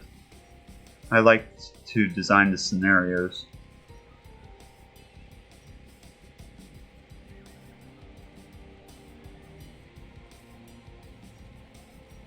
So, Blue General is having a sad day in the kingdom. And it looks like Yellow is being overrun as well. It's not exactly going to be, as Leif put it, it's not going to be a perfect sweep.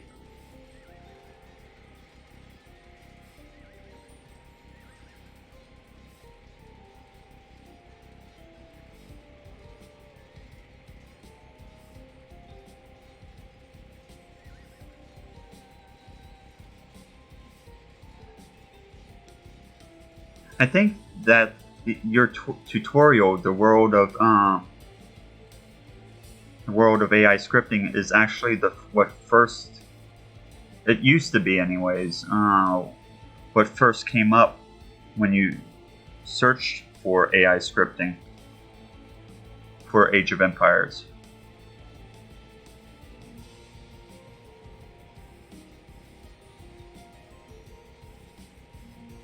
Meaning the one on AOK Heaven.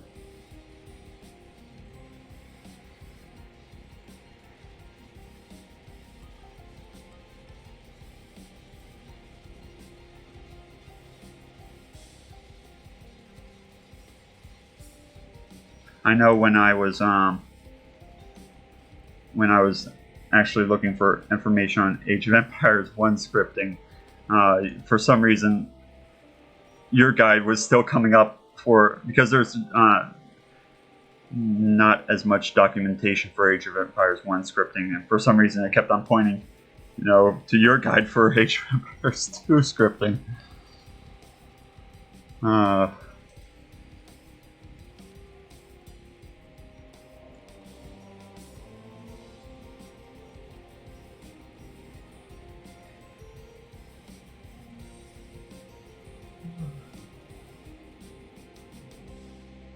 Yeah, it seemed to have made a large impact with the community. Got a lot of people probably started with it.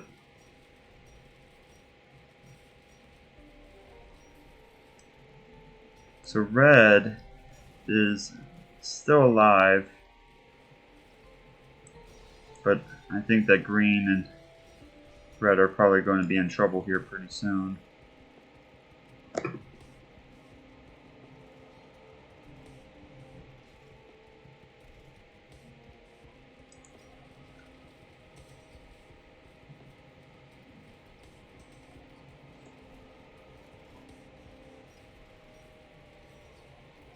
In terms of basic scripting, would you have changed anything with your guide now that you look back at it, or is it's a pretty good guide in general?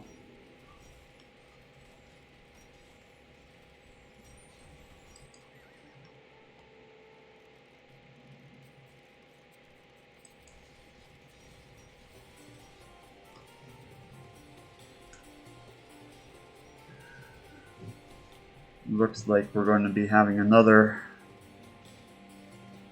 game after this one.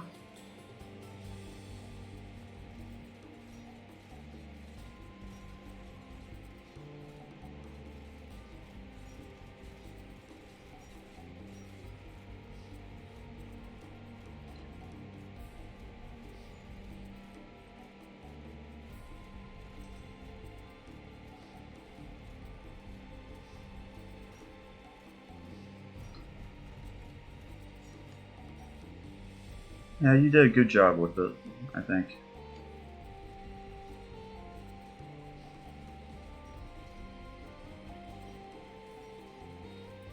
Villagers trying to protect the TC.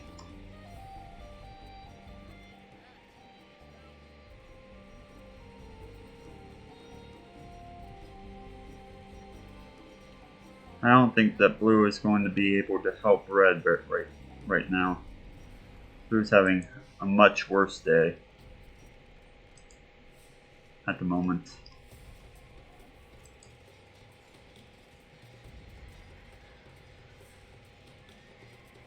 Thanks for joining, Leif.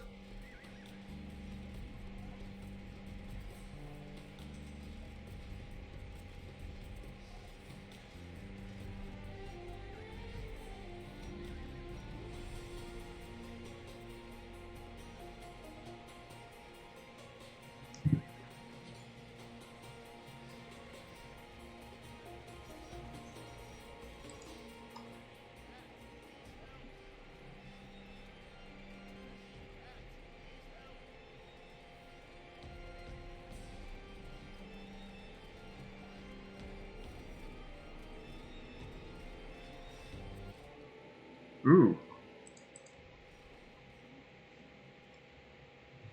Alright, so one victory occurred for the DEAI.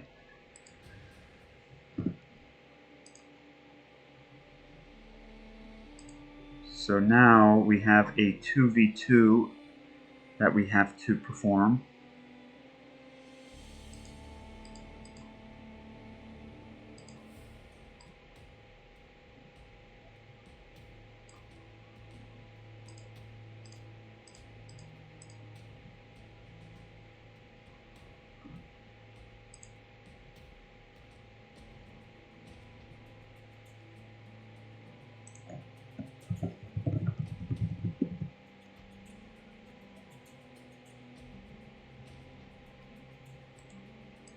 We have to get this set up. Let's see if we can get a sieve that the general plays. Do that. Play that. Doesn't play Vikings. Italian. Rolling for civs right now. Wasn't thinking that I was going to have to roll for civs. Koreans. No.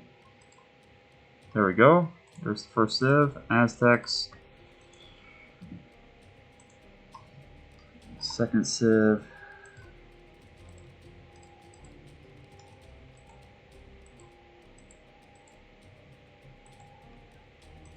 One second while we roll for the civs.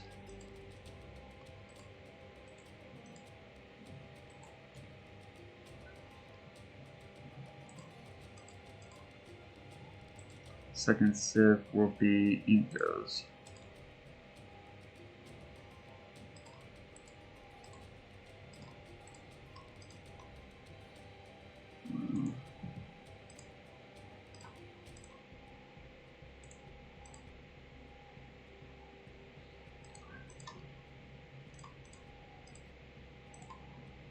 Okay, I think we're good.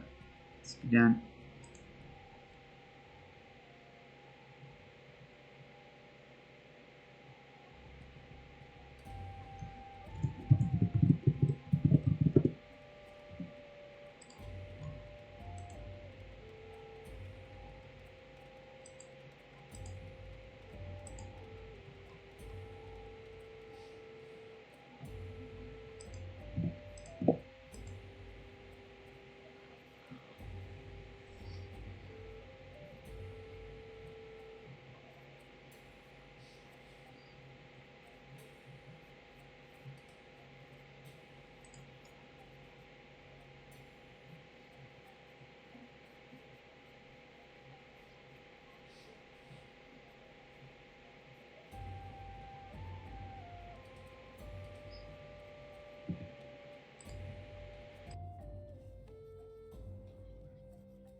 So the score is 3-1.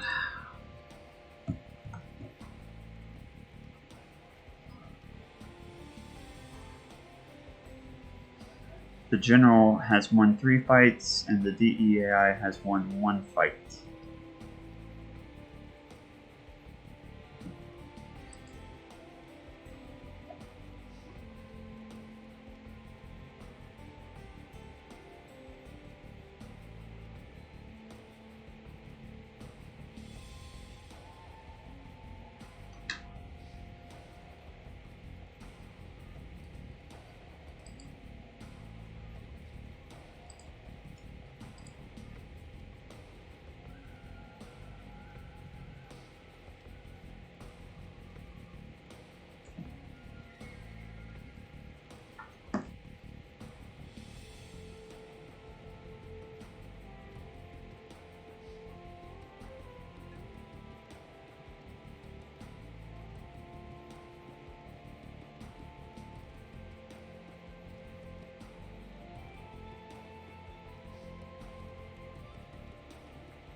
Generals are slightly behind at this point.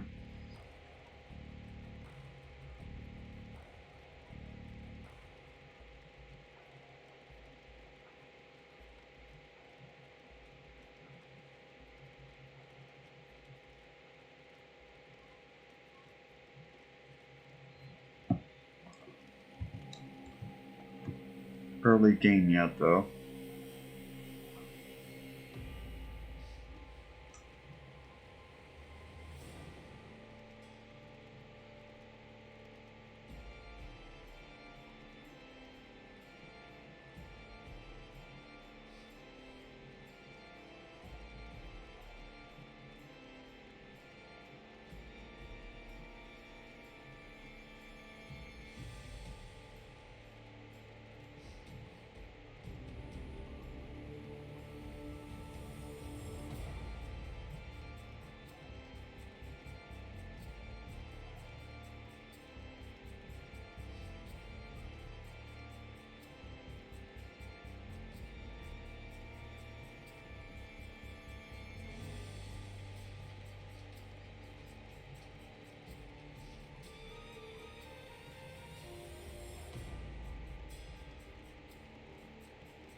Both generals are inside Castle Age.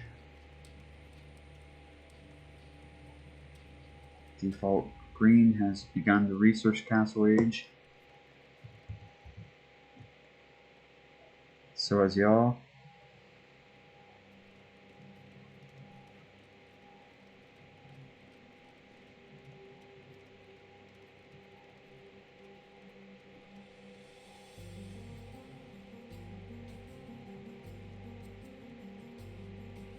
Pretty quiet game so far. Both are just stocking up units and military units. Villagers boosting their eco.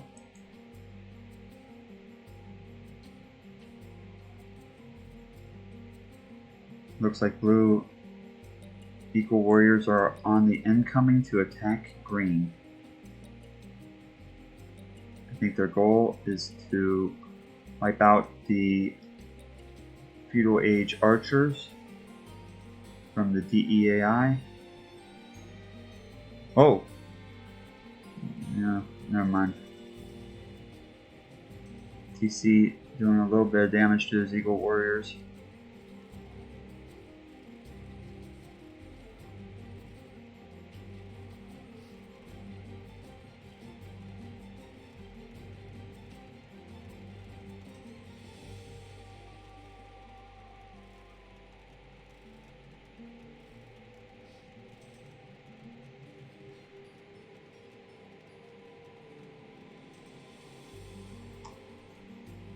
Two more TCs being built by the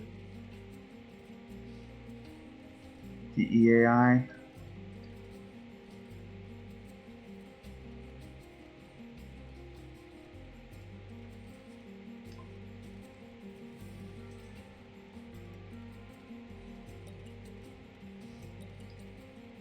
Few villagers are killed.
If you're out there inside the crowd and have not made an AI of your own, and are thinking about wanting to make one for yourself, please join the Discord community.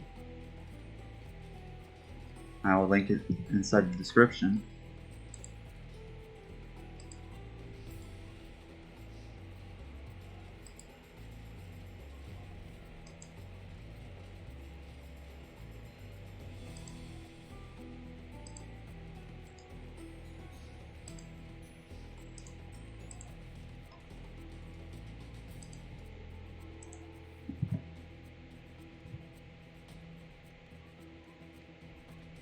So at AI Scripters, they are mainly focused to make AIs for Age of Empires 2, but they also work on modding and scenario design.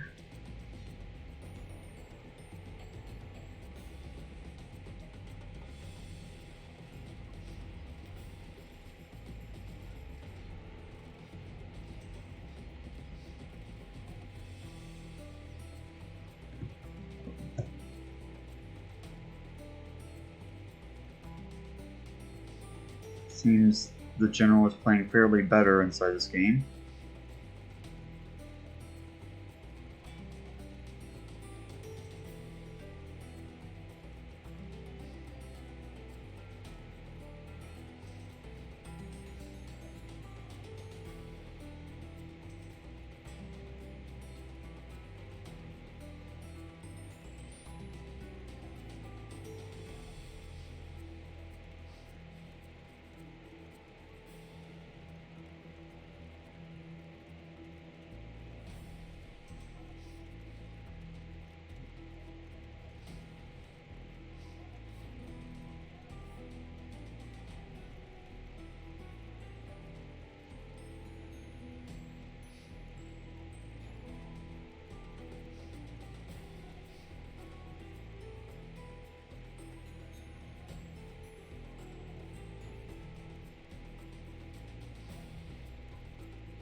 The general hits Imperial Age. Both generals.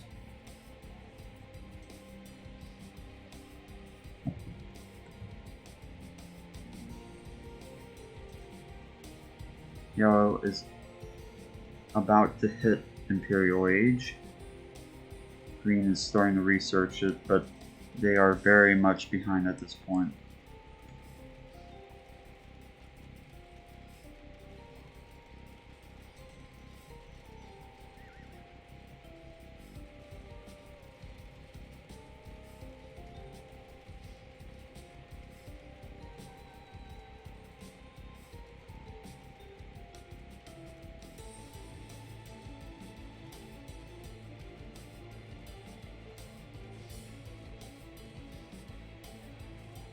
Oof.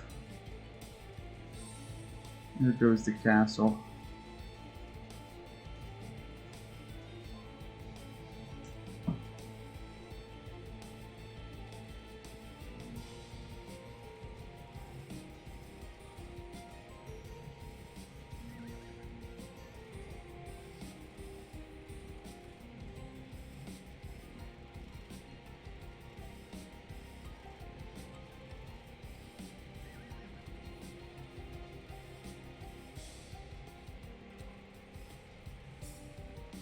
Looks like green restarted having to build.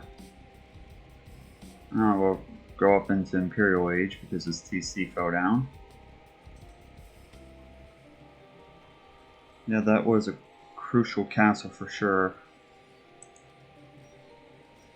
It would have prevented all of these guys from coming in here.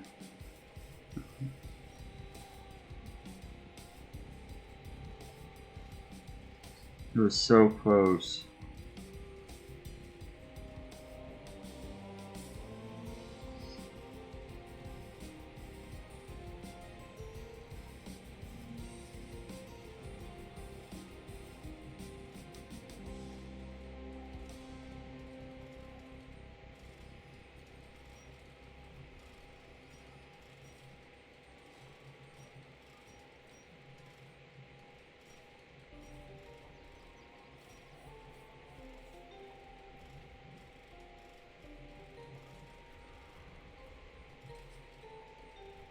Well, let's go up to 4.0 here.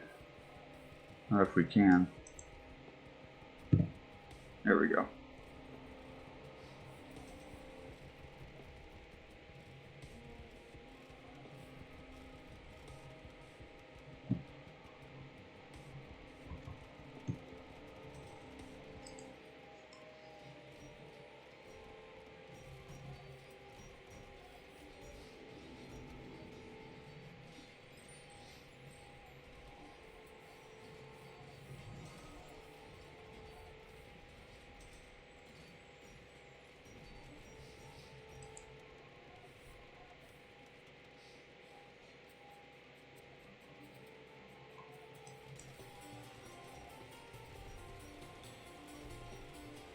Yep, GG.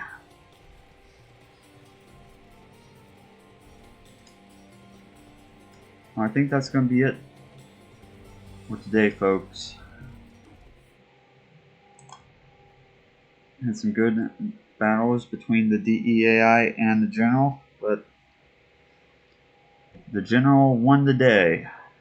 So I think we're going to end this for right now, and we shall see you guys back here probably tomorrow. So I guess this is farewell for right now, and we'll see you again another time.